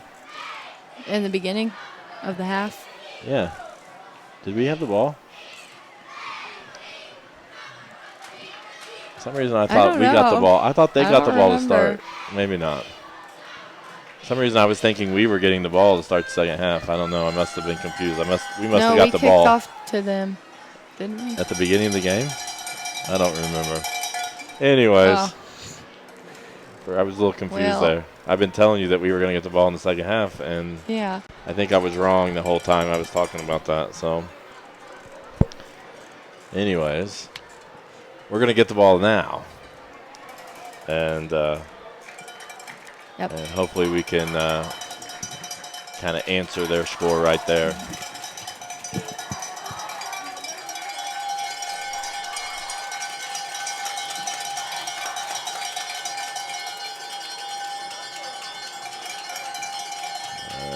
This kicker's been, Caleb King's been kicking it, if not in the end zone, almost to the end zone each time. Here's the kick. Oh, that was a little short. Short, right into Fox's hands. And good little run. He's loose. Gets down the sideline, and nice run by JP. Great run. And he's limping just a little bit, but great play there by JP Very quick Fox. up the side. First and 10 Royals at about the 46-yard line.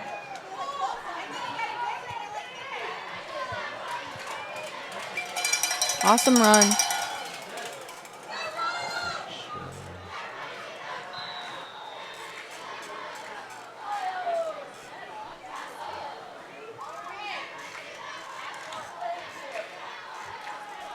And Swan will throw deep pass to Rainbolt. And wide open. Complete. So good throw there by Swan. It's a great, much-needed play by the Royals.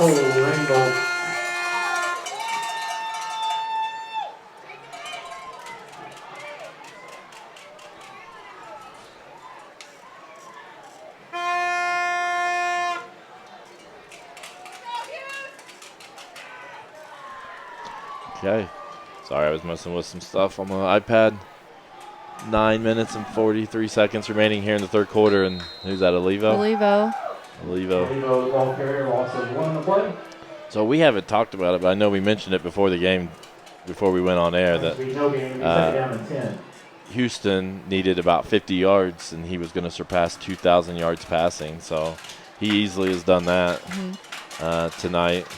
I believe that puts him like 8th in the all-time passing yardage, which is pretty impressive. He's just a sophomore. Oh, and he's going to be picked off right there. And Houston is unable to make the tackle, and he may go all the way. Looks like it. And he does. So interception, which led to a Eagles touchdown. So pick 6 touchdown, and this start of this third quarter has gone all Eagles' way so far.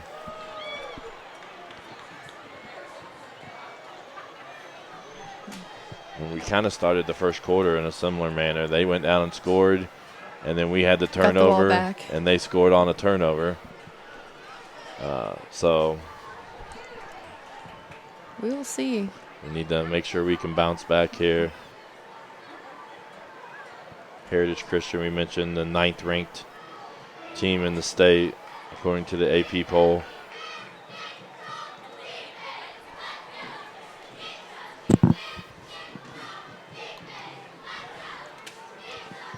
Caleb King sets up the kick.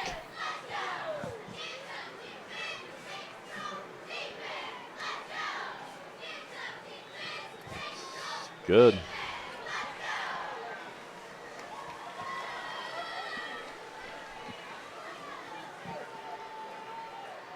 So tough break right there, as it's now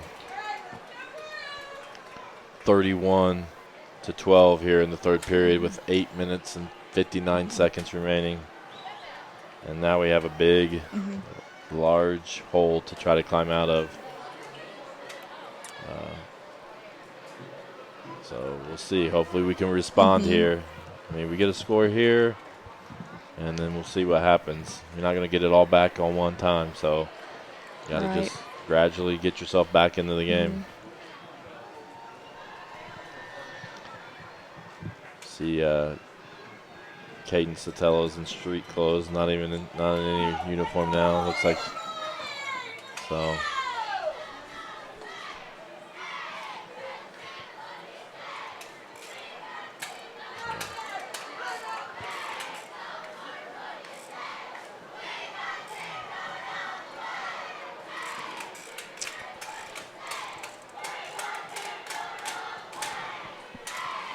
Different setup here this year. We got the cheer block at one end of the stands. We have the band in their own bleachers. Nobody on the track, which I kind of like. Yeah.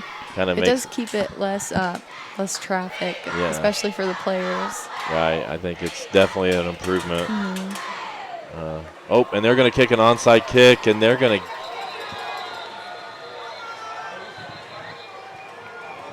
I think they're going to get it, but we're going to see here. And so Heritage Christian tries a trick play, and it works. But the officials are talking about whether or not it has to go past the 50-yard line before they can touch it. Flag was thrown out there. Yeah, so I think they're discussing that, so that's why the flag went up. But I guess that's something we need to talk about as far as the team, to be aware of that, because that was almost they were going to get the ball there.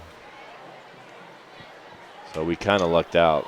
So apparently they thought a person touched it before the ball got past the 50-yard line.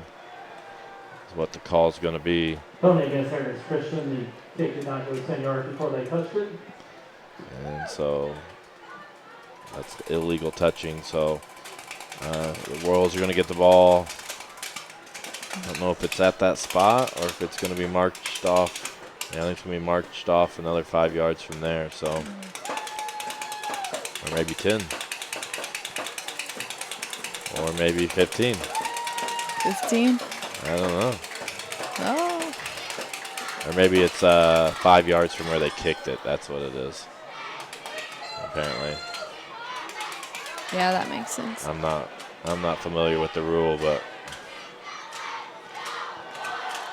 they don't seem to be complaining. So lucked out there. The Royals take over in 35-yard line. And is that Olivo? Olivo off the right side. Off the right side. Hopefully the Royals can recover and shorten this gap. Yeah. The score gap. Yeah, we definitely need. This would be a must-score drive, I think, right here to keep ourselves in the game.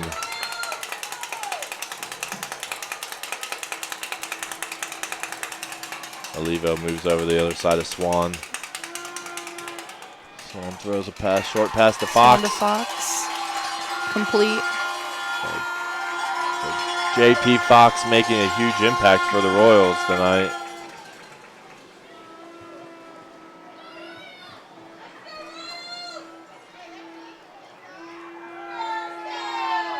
It's first down Royals. Oh, and then we try the reverse again. We tried that a little earlier, and it worked. And Cole Rainbolt's down. yeah, Cole gets tackled. It didn't work quite as well that time, so that's the second time we've gone to that play.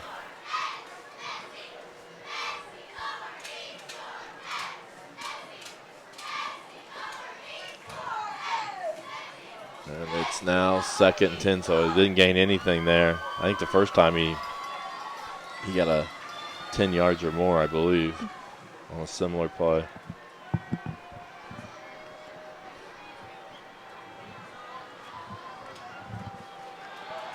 Swan's going to throw to Levo. He's got a lot of room over there. He does have a lot of room. And good job. So good pass. First down. I think it's close. I think it's a little short, maybe. Oh, yeah. So 3rd. 3rd and 3. 3rd and 3. Good pickup there. Olivo again. Right up the middle. It's going to be close. But not close enough for a first down. Yeah, the guy with the... It looks like it's going to be inches short. So 4th and inches here. The Heritage Christian fans get on their feet on the other side there, knowing that this is a huge play.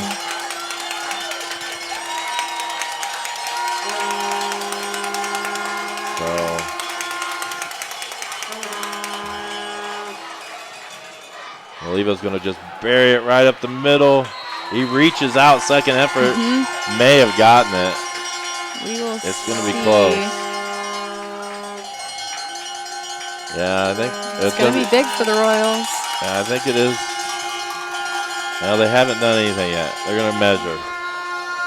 The chain person changed it to first down, but it's going to be first down either Heritage Christian's ball or our ball. Then a timeout's been called. So, I don't know. I'm going to try something here. I may switch to this and see. I don't know if I can zoom in. Well, first down, Royals. Royals get the first down call. Here's our press box camera. No. So I was going to try to zoom in. Wasn't able to get it done. So I think our chat's not showing up. So sorry if we're not responding to chats. I might go check them right now. You can call this one. Yeah, so Royals get the first down by Olivo's effort. And Swan will throw a deep pass into the corner. Almost complete. Right through Schultz's hands.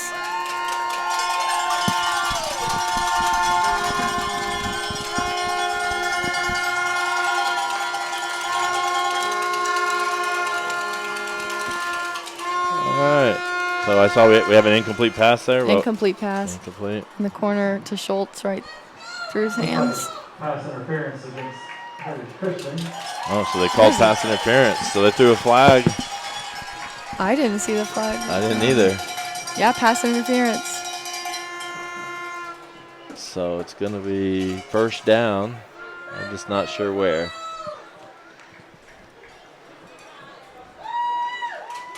The ball's going to be spotted at about, I think it's probably about the 5-yard line or so. I can't really see from here. So 4 or 5 yard line. And really important that we find some way to punch this in here.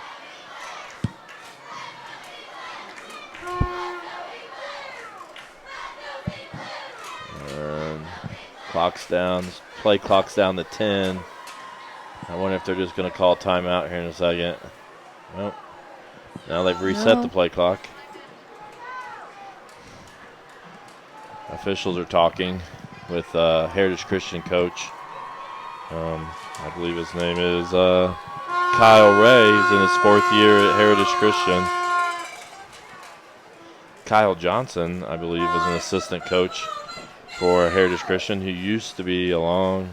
When I first got here at Eastern Hancock, he was the football coach here. So, looks like we're finally getting underway. 6 minutes and 11 seconds remaining. Houston tries to run up the middle. It looked like it was open there for a second, and then down by 11, Harrison Waltz. the gap kind of closed quick. So that'll be second down.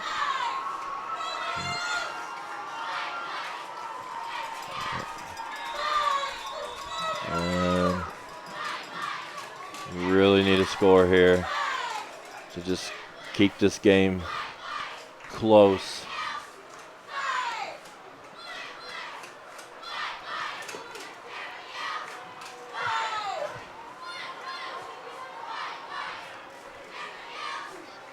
Swan to Olivo.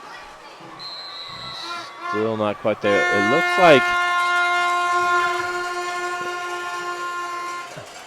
like they can get a first down without scoring a touchdown.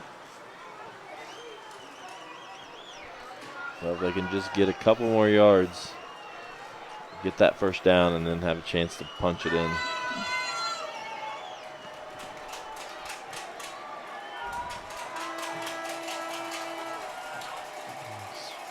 Swan's going to throw. Jump ball. Incomplete.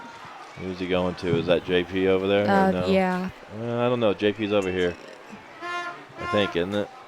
Is it Schultz? Maybe Schultz. Yeah. Might have been. That was a close one, though. Yep. So 4th down and 4. This is a huge play. Don't want to turn over on downs. We get this deep. And Swan. Oh, fell down. Short. So O'Neal falls down as the intended receiver. Swan's pass incomplete. Heritage Christian will take over 1st and 10. And Heritage Christian's going to take over. So turnover. All started there. They tried an onside kick, didn't get it. Or actually they got it, but they didn't go 10 yards before they got it. And we drove right down to the goal line, but unable to get it in. So maybe the defense is going to need to make a big play for us here.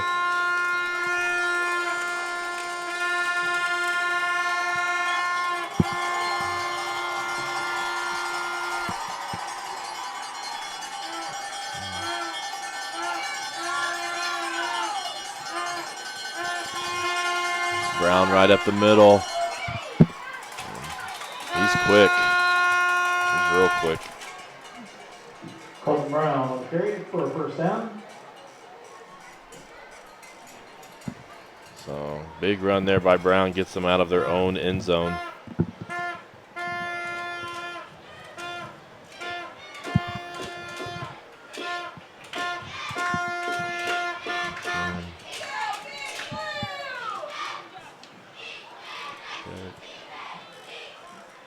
So need to get him off the field here. We need to get a stop, get the ball back, give our offense another chance. I think they're going to go Brown a lot here. Can't forget about Eccles either. Brown the ball carry, get it about 4. We got 2nd down and 6. Let's see, how old is Brown? Brown is a sophomore. Brown's only a sophomore. 25 is a sophomore. Eckel is a senior. Their quarterback's a junior, Melton.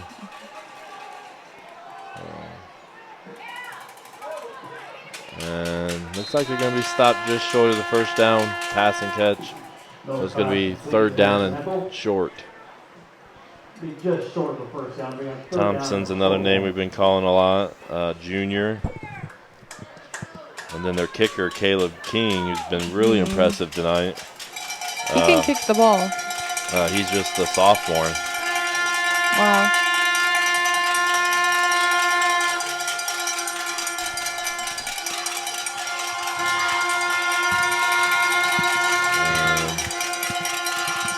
Brown off the right side. And it's Almost seems too Brown, the ball easy right there.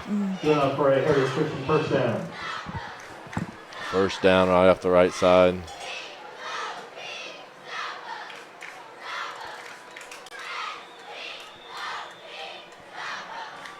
And we knew this game was going to be a test after Yeah. the 3 previous games.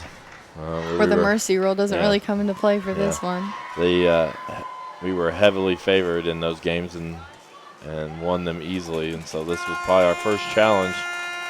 And we're going to have a lot of these kind of games here the rest of the season. There's Eckel, nice pass, Milton to Eckel. That's going to be a first down. Harrison Eckel once again with a catch. This is a team we could see in the sectional again, so you gotta make sure we're fighting right here to the end, because you never know when it comes to sectional time what can happen. So we gotta be ready. We still have Arnold and Sotelo. Yep, Arnold and Sotelo, neither one of them playing tonight. Well, so I think Sotelo started playing and got hurt really early.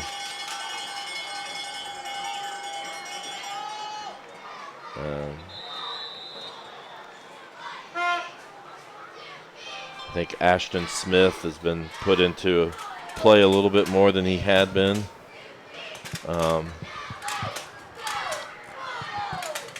Because of Sotelo's injury. 1:45 remaining.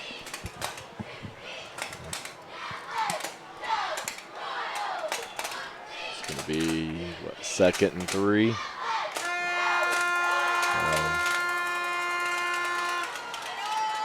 Brown's going to go off the right side. He's going to get a first down and more.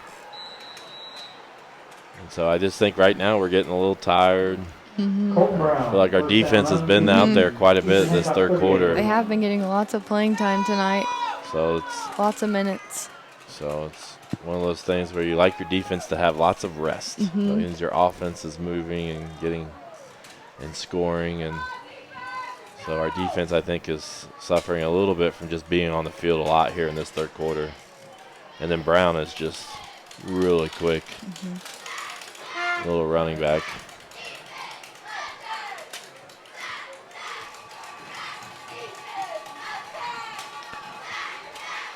And hopefully Brown, we'll talk about in a minute. Brown's going to get another first down, a gain of about 13 or 14.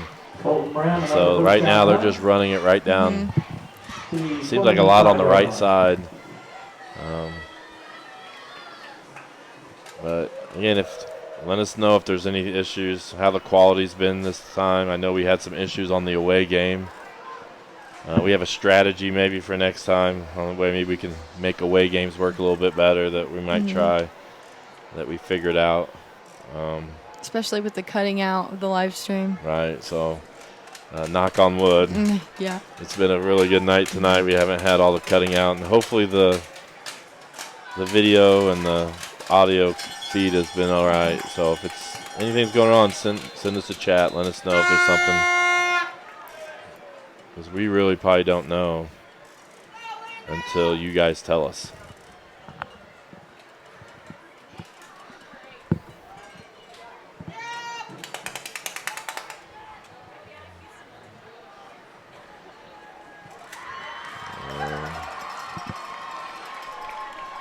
I don't know what that cheer Not sure was. what's going on over here. Big cheer somewhere.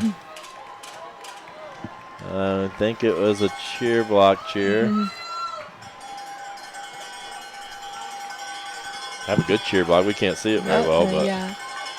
Sounds good.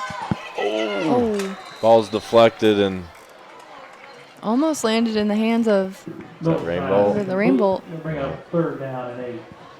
So we did have it's incomplete. I'm just going to look down there. We don't have a very good view of it, but we have a pretty good cheer block tonight. Good crowd down there. That always helps. Student section. Out. Yeah. I hope somebody got some video clips for our class. Good footage. Half a second remaining.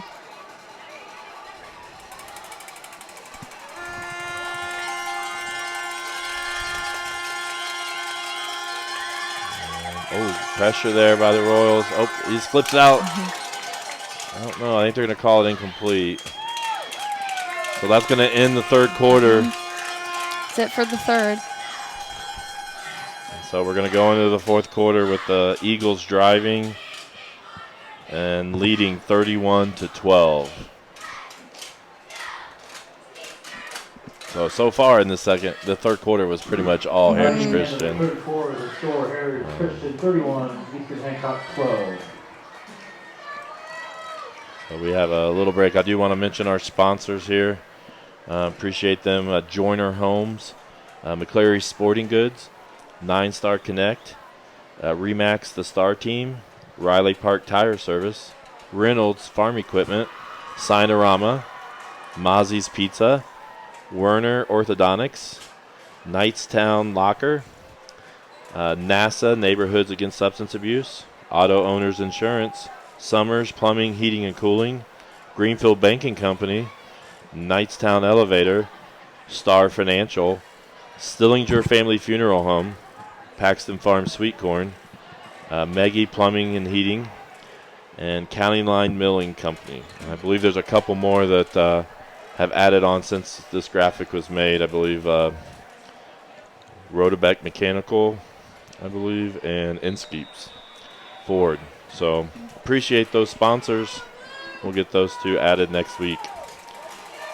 Well, we're back for the fourth quarter here. They're going to kick a field goal here on 4th and 8. This is going to be a 40-yard field goal. So Caleb King kicks it. It's short. And so Royals are going to take over right there. So, Caleb King's been really one of their most impressive players with his field goal kicking. I agree. And then we have Eckel. Right there, he wasn't able to. I'm not sure what the officials are doing here. All right. So I was concerned there a minute. But that one was no good. So that's kind of the first miscue for Heritage Christian's kicking game. That, and I guess they almost got the onside kick, and they touched it just a fraction too early. So Royals really need to go down and drive right now. We kind of need a sense of urgency right here. Swan's going deep. O'Neill's open, and get a block there. Oh. So I thought O'Neill. What a great play, though. Yeah, great pass and catch to Landon O'Neill. I didn't get the replay. I'm a little slacking on the replays.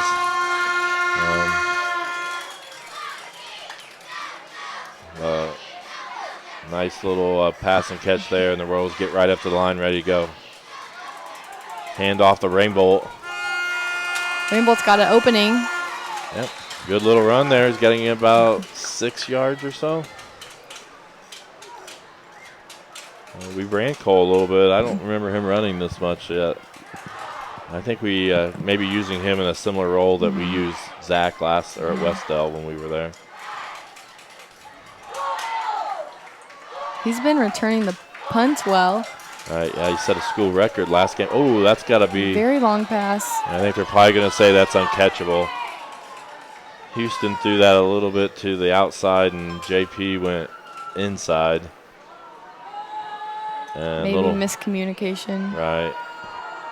So, I think Royals fans were wanting the flag there, but I think it wasn't close enough. So it's going to be 3rd and 4, so big play here. Need a first down. Oh, he's going to go deep right here to JP. Oh, and there's a flag. That'd be a pass interference, I believe. So JP did a nice job at coming back to the ball. You know, it was kind of good positioning with the defender on his back. Right. I think he did a great job at the ball was a little bit short, and then JP went after it and came after the ball, and then that caused the defender to kind of hit him and before the ball got there.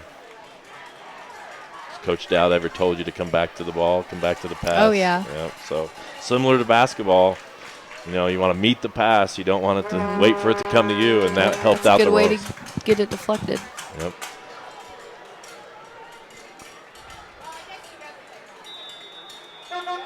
So 11:03 here in the fourth quarter with the Royals driving. Swan rolls out to his left. Oh, it's going to be overthrown. Overthrown. It was a close call. Swan's pass incomplete intended for Connor Schultz. We're going to have second down. So it was, I think he was open. It was just a little overthrown. It might be just one of those things where Houston a little different, throwing on the run rather than throwing, standing just still. Just gets pressured.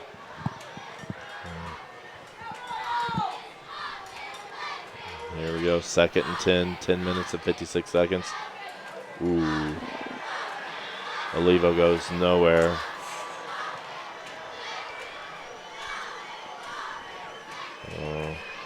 Big loss there at 5 yards.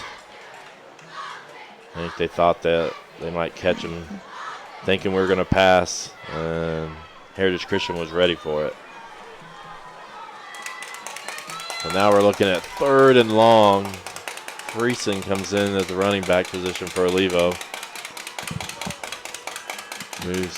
Houston moves him to the other side. He's going to look to throw. And he's on the run again. And he's going to run out of bounds. Took out of bounds on that play. So it's going to be 4th down and about 7 or 8, 9 yards. So obviously the Royals are going to go for it here. Big play. Need to get a 9-yard play. Keep this drive alive.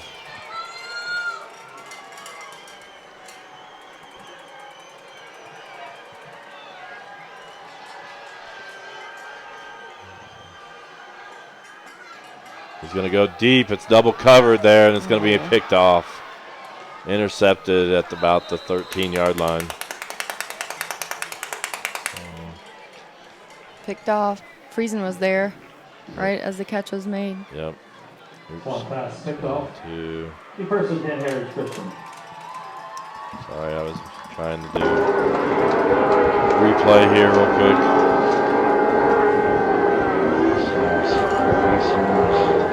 Looked like there was it was going deep. There was a safety there ready to just step in front of it. And pick up. Get the interception.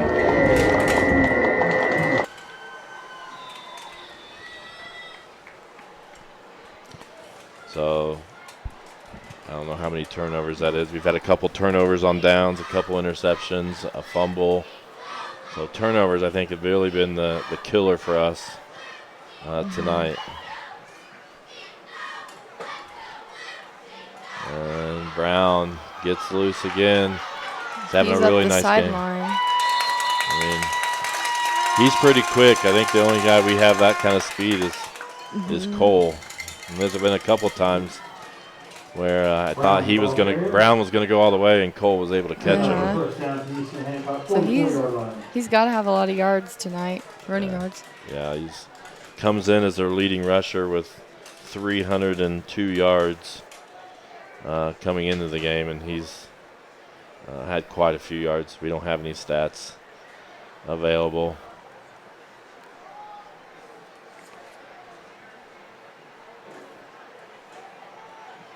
So it's going to be 1st down. You're probably going to see a lot of running here, a lot of Brown running here, trying to run clock. Brown again. And it's one of those things, I think you just keep doing it until we stop it. We got to find a way to stop him. And really, since halftime, it's pretty much been all Eagles. Wouldn't you say? Yeah, I agree. We're still battling. Royals get right there, but they just can't get it done. Yeah, we had a few times where we're driving, have a chance, but those big plays that we made in the second quarter, we just haven't made when we got down there.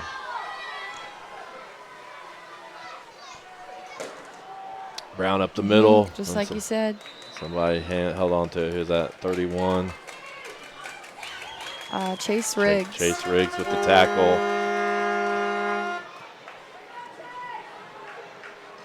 So he kind of got through the middle, and Chase kind of held on. I'm not sure if we're running some subs, and I don't know if it's because we're just subbing because we're down, or if we're subbing because we're tired. Because our defense has been out there. Could be both. Yeah, our defense has been out there quite a bit here in this second half. And Brown up the middle again. He hasn't got tired yet. No, he has not.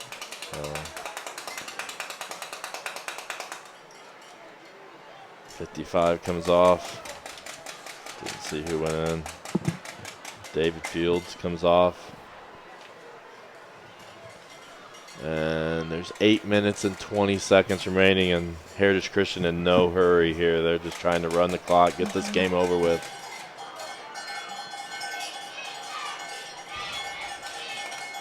Royals down by 19. Brown off the left side this time. I mean, he's got the last, like, 30 yards. Yes, they just keep going to him. Yeah. And we haven't been able really to stop him. So as soon as he gets the ball, he just is off, takes off. yeah.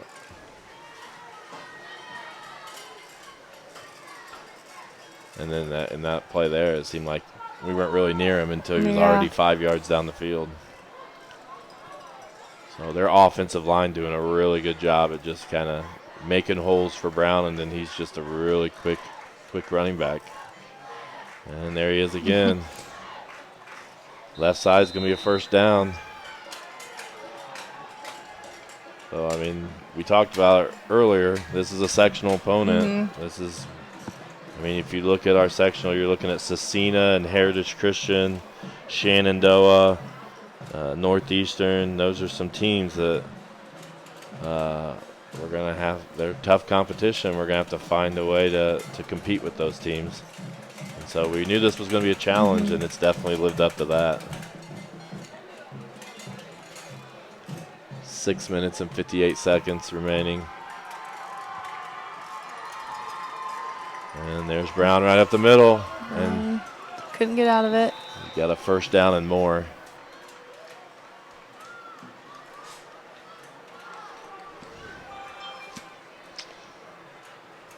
Connor Knutson in. I don't know if he played last week or not. I know he had missed the first 2 weeks when we were streaming at Northwestern and Westdell. So I don't know if this is his first game back or second game back.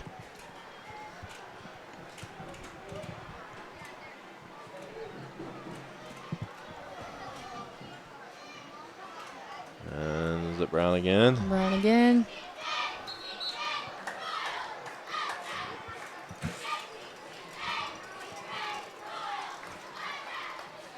We have this game here, and then next week we play Knightstown, which is always a big rivalry game. The Plowshare and Anvil game, which currently Knightstown has it. We'd had it for a long time. Last year, I think we lost it.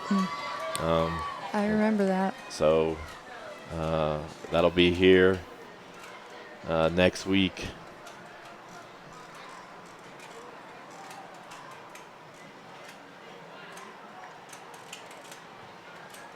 He's going to look to pass. Got some pressure there. Who is it? Nice job. Who was that? Nice job. Tyler Vandervliet with the sack. Tyler Vandervliet. So, good pressure there by Vandervliet. See it here on the replay. There on our right, their left, his left. Just goes in furiously. Yeah, he gets right by the blocker and makes that tackle. That might be the first. That might be the first sack that I can remember. I believe so.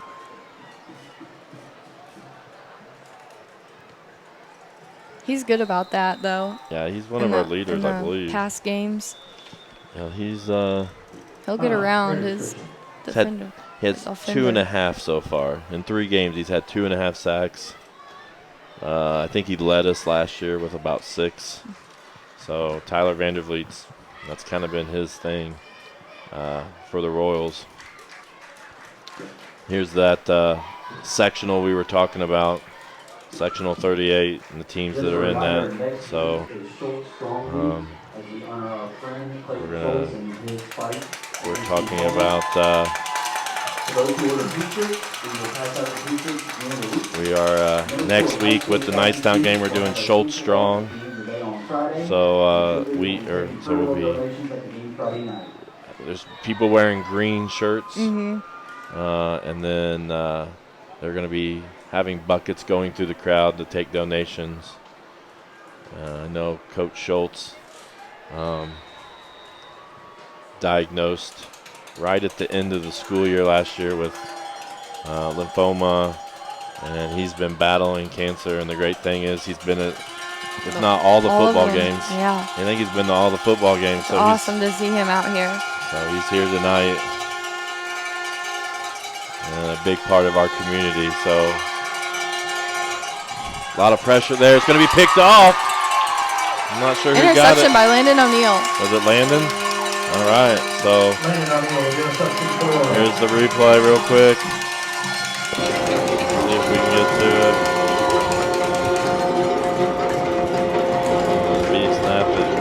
The key thing here is the pressure. We got really good pressure on the quarterback. I can't see who that is. Defenders after 51. Possibly. Connor Knudsen.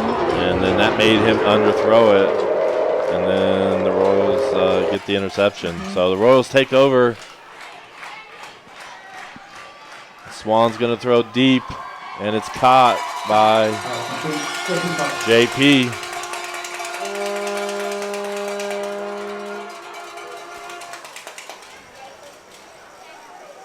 We'll talk about player of the game stuff later, but I think we have a leader. I think we have a leader.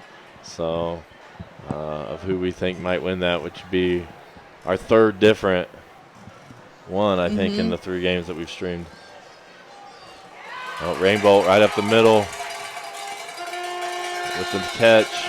So good little pass from Swan to Rainbolt. Gain of 5 yards. Second 5 Royals. My most exciting thing about tonight, too, other than the good game that we've actually had tonight, is the stream has been, at least on our end, it feels like it's been good. Oh, good pass to Rainbolt. He's loose. Good pass to Rainbolt. Rainbolt's going for the touchdown. He is going to score. So that's the new next favorite thing that's happened. So I'll see if I can get that up real quick. And that was a great play. So here's the replay. They're trying to set up. I'll try to catch up. See if we can get to it. We're getting ready to go for 2. So I will switch over. A good little pass. We're going to go back to live action. Here's a 2-point conversion. Olivo. He's good. So, little momentum here. So we're turning around right now. Yeah, you never know. I'm sure that we're going to onside kick here. 31-20, and we'll go back since I probably should have just waited earlier. We'll rewind this. Fans are getting excited and on their feet. We'll go back to this replay real quick. Of this touchdown, I can only replay back 15 seconds, so I might have hit it a little too early on the replay. I was afraid we wouldn't get it all, but good pass there by Swan. Cole goes up and gets it. The defender kind of took a risk there that maybe wasn't needed, and Cole was able to just take it all the way for the touchdown. So huge play there. Huge play, awesome play. And you never know. It's 3 minutes and 58 seconds here in the 4th quarter. The Royals are going to be kicking. Probably going to try some kind of onside kick. Try to get the ball back like they did just a little bit ago.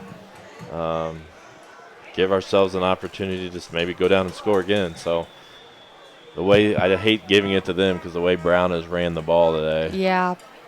Has been he's been hard to stop. So giving it back to him we'll see. So I'm going to guess it's going to be some kind of onside short kick.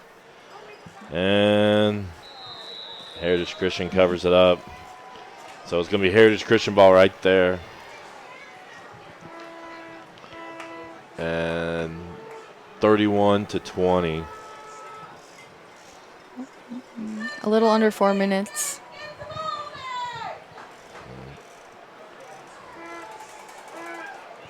Really appreciate you guys watching tonight. I think we've had a pretty good, every time I've checked to see how many's on, it's always been a pretty good number.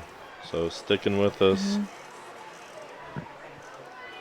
So appreciate you staying here. Our home game seems like the Wi-Fi's been working a little better, hopefully. Haven't seen anything chat-wise.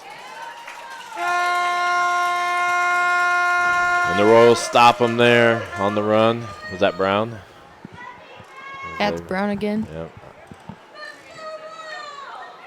So. They're just letting him go. Yep. So it's clock's winding down. Heritage Christian in no hurry here. Trying to run this clock down to get this game over with. The Royals need a couple more stops, see if they can get the ball back.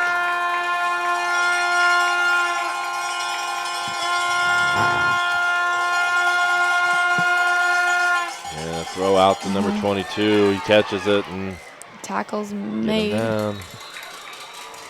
Who's that? Victor Olivo. Olivo with the tackle. So he gained quite a few yards there. It's going to be third down and about 2 or 3. I'd really watch for Brown here. And Eckel. Eckel will be another one. Number 1. So let's see.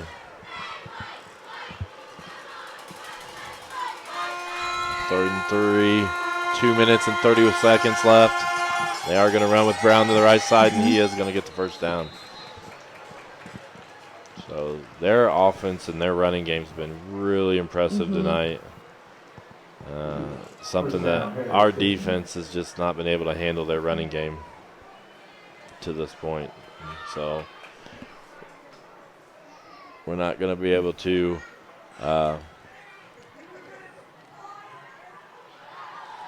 we're gonna have to get a stop here sometime if we want to get the ball back and get a chance. So got to find a way to stop Brown.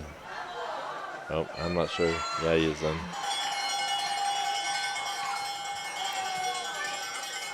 And there he goes off the left side. He saw an opening and he took it. Yep.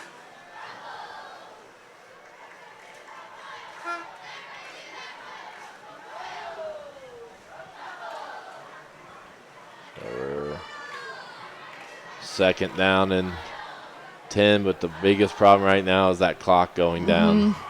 It's down to 1 minute and 37 seconds remaining. And I don't know if we're out of timeouts or we're what. So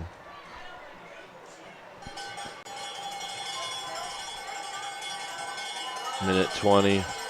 Brown off the left side. There's good defense. He's going to lose a couple yards, I think.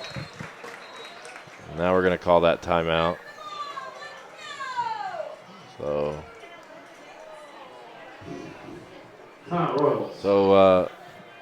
Jocelyn Goffer for our girls golf team has sectional coming up in a week from Monday, you said? So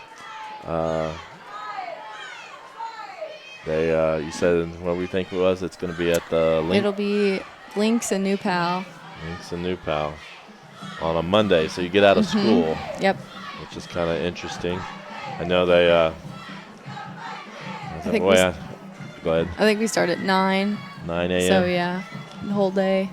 So, well, good luck, sectional. I know we still have a whole week away, but I know the girls' golf team's had one of their best seasons. Oh yeah, we have a great team. Yeah, best seasons that we've had in a long time. So, they've done a real nice job. Coach Allen, is this his second year? Is that right? Second year. Second year coaching. So doing a nice job as well. So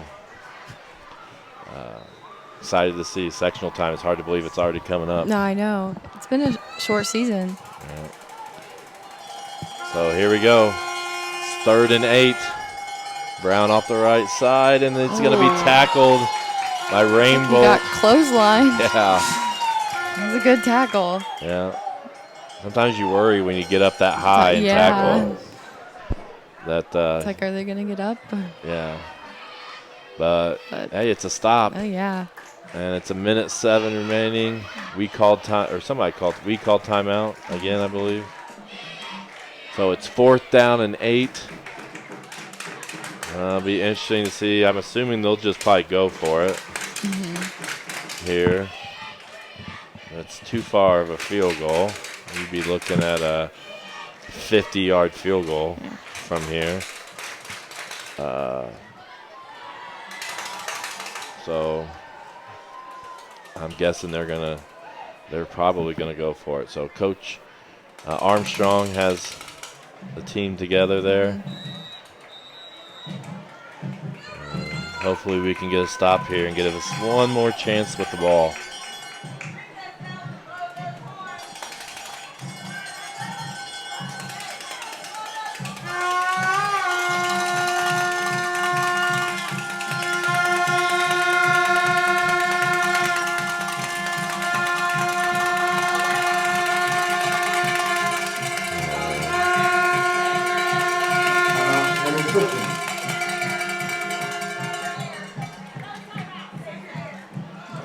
So 1:07 left here in the 4th quarter. Royals trying to get the ball back one last time. Imagine Heritage Christian's looking for their best play right now. We're trying to guess what that is. Wonder who's gonna run this one. So, do you get nervous at the end of the game sometimes? Like a close game mean, sometimes? If it's close, yeah. Yeah. So same thing here, trying to make the big play right now to keep us in the game. This is crunch time right here, just to give us a shot, give us a chance.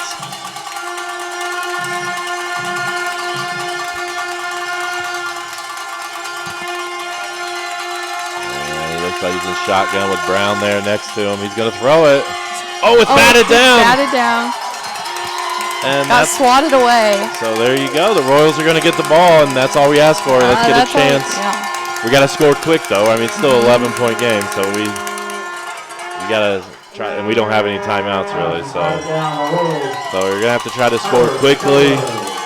Obviously, that's just what we were looking for out of that play. Yep. So good defensive play. I didn't get the replay, but we wouldn't have time to probably show it anyways, as they're already ready. Houston's going to throw it out. Victor. And a great tackle there by Heritage Christian. The clock's running, so they need to hustle. So it's down to just 52 seconds remaining. I don't know if we have any timeouts, so I'm guessing we've got to really go. Looking for a deep pass. It is a deep pass to get out of bounds. Oh, they called it. Oh, it's going to be a first down. First down.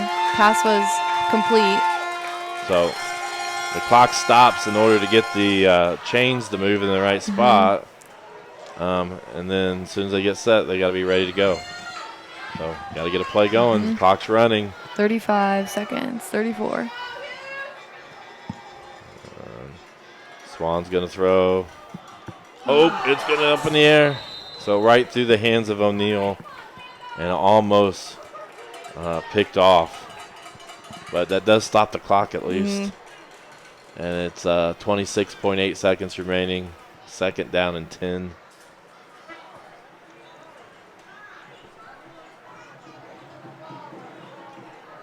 And they're ready to snap. Oh, Swan's going to go deep. It's overthrown slightly. Obviously, Heritage Christian playing their defenders way back, trying to keep everything in front of them.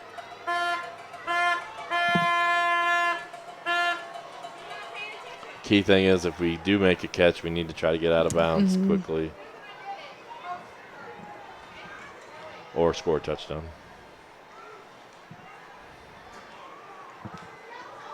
And he went to throw it away, and he threw it right to a Heritage Christian defender, and he not picks stopping. it off. And they're Right going into to the score end on zone. a pick six there. So that's 10 seconds.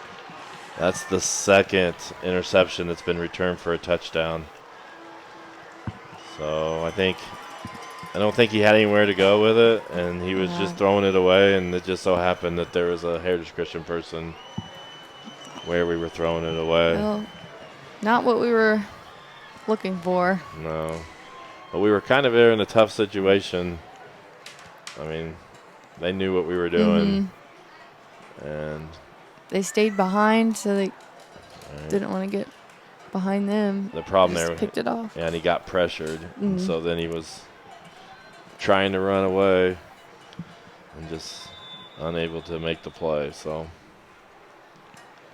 that's actually 3 touchdowns. Am I right? That's 3 touchdowns that their defense has scored. So you take away 3 defensive touchdowns, and the score is 20-16. So defensive touchdowns has been the story, the difference, turnovers to defense of this game. I don't know what they called there. There was flag thrown.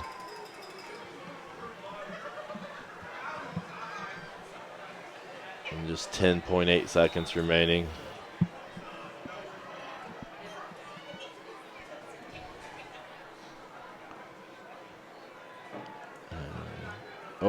Bad snap. Brown's got it. He's running with it. And he throws it, and it's incomplete. So 37-10 or 20. Sorry, 37-20. We have just 10.8 seconds remaining. I guess we can start talking about. I guess candidate. I think we know who we're probably going to pick for the player of the game. But other players, we were going to talk about, some players that you think might have been in the running. I guess. Who do you think? Well, I think Fox, J.P. Fox, O'Neal had the pass, and he had the pass to Fox on the one play. Rainbolt with catches. Had some good catches. He had the long touchdown. But I think we're pretty sure we know that the player of the game for the Paxton Farms Sweet Corn player of the game for tonight for the Royals is going to be J.P. Fox. I have to give it to J.P. Fox. So some great catches, great touchdowns, and really he turned the momentum there in that second quarter. Yeah, he did. To get us back in the game when we got down early. So we'll get that. If we had to play the game, I believe it would be the Swan to O'Neal to Fox for the touchdown. Right. Because that was awesome. We might see if we can get that replay before we go off air. So if you didn't see that play, we do have it on replay, and we'll show it as soon as the game's over. As our play of the game, it was pretty impressive. And it was a huge play that really got us momentum going into halftime. Not expecting that at all. So they're going to kick it short. It's caught by the Royals. Friesen's going to run. And he gets up the middle. 3.1 seconds remaining, so time for probably one play here. And then the game will be over. So great crowd for our first home game. It's been a while since we've had a home game. Well, that was our first home game, so I thought we had a really good turnout. And I see Coach Tom Huff down there. His tennis team won the Mid-Eastern Conference Championship down there in the crowd. So last play most likely here. Short pass to Rainbolt. And time runs out, and he runs out of bounds, and that's going to be the end of the game. The final score here is Christie. So 37 Eagles. Eastern Hancock 20. So we knew this was going to be our first challenge, and it's the number 9 team in the state. So we were right there, and we talked about there's three plays that if you don't have, you take those out. Yeah. 2 times we threw an Turnovers. interception and they got a touchdown when they caught it. And then we had the fumble they took back. That's 3 touchdowns. Yeah. That it's a totally different ball game. You take those 3 plays away. So we did say we were going to look for that. See if I can find it here. I'm going to try this one. See if we can see the play of the game. I think this is it. If it's not, I will switch it to see if we can find it. But this, I think, is our play of the game. Swan throws it back to O'Neal. This is in the second quarter, right before halftime a bit. O'Neal throws it deep. Fox gets behind him. Perfect position to make that throw with the Fox. Yep, and then Fox goes in. So you can see there's 40 seconds left. They're going into halftime. That was a big play for the Royals. Yeah, so I definitely think that would be our play of the game. So thank you for joining us. Thank you for coming in here, Jocelyn. Doing a great job. Planning on doing next week. We'll just let that play on loop. Planning on being here next week for the Knightstown game, which is Schultz Strong. So tomorrow night, big cheerleading competition going on at school. Middle school volleyball going on at school. Our tennis team's got the county matches tomorrow, so a lot going on here at Eastern Hancock tomorrow. So thank you for coming, and we'll see you next time.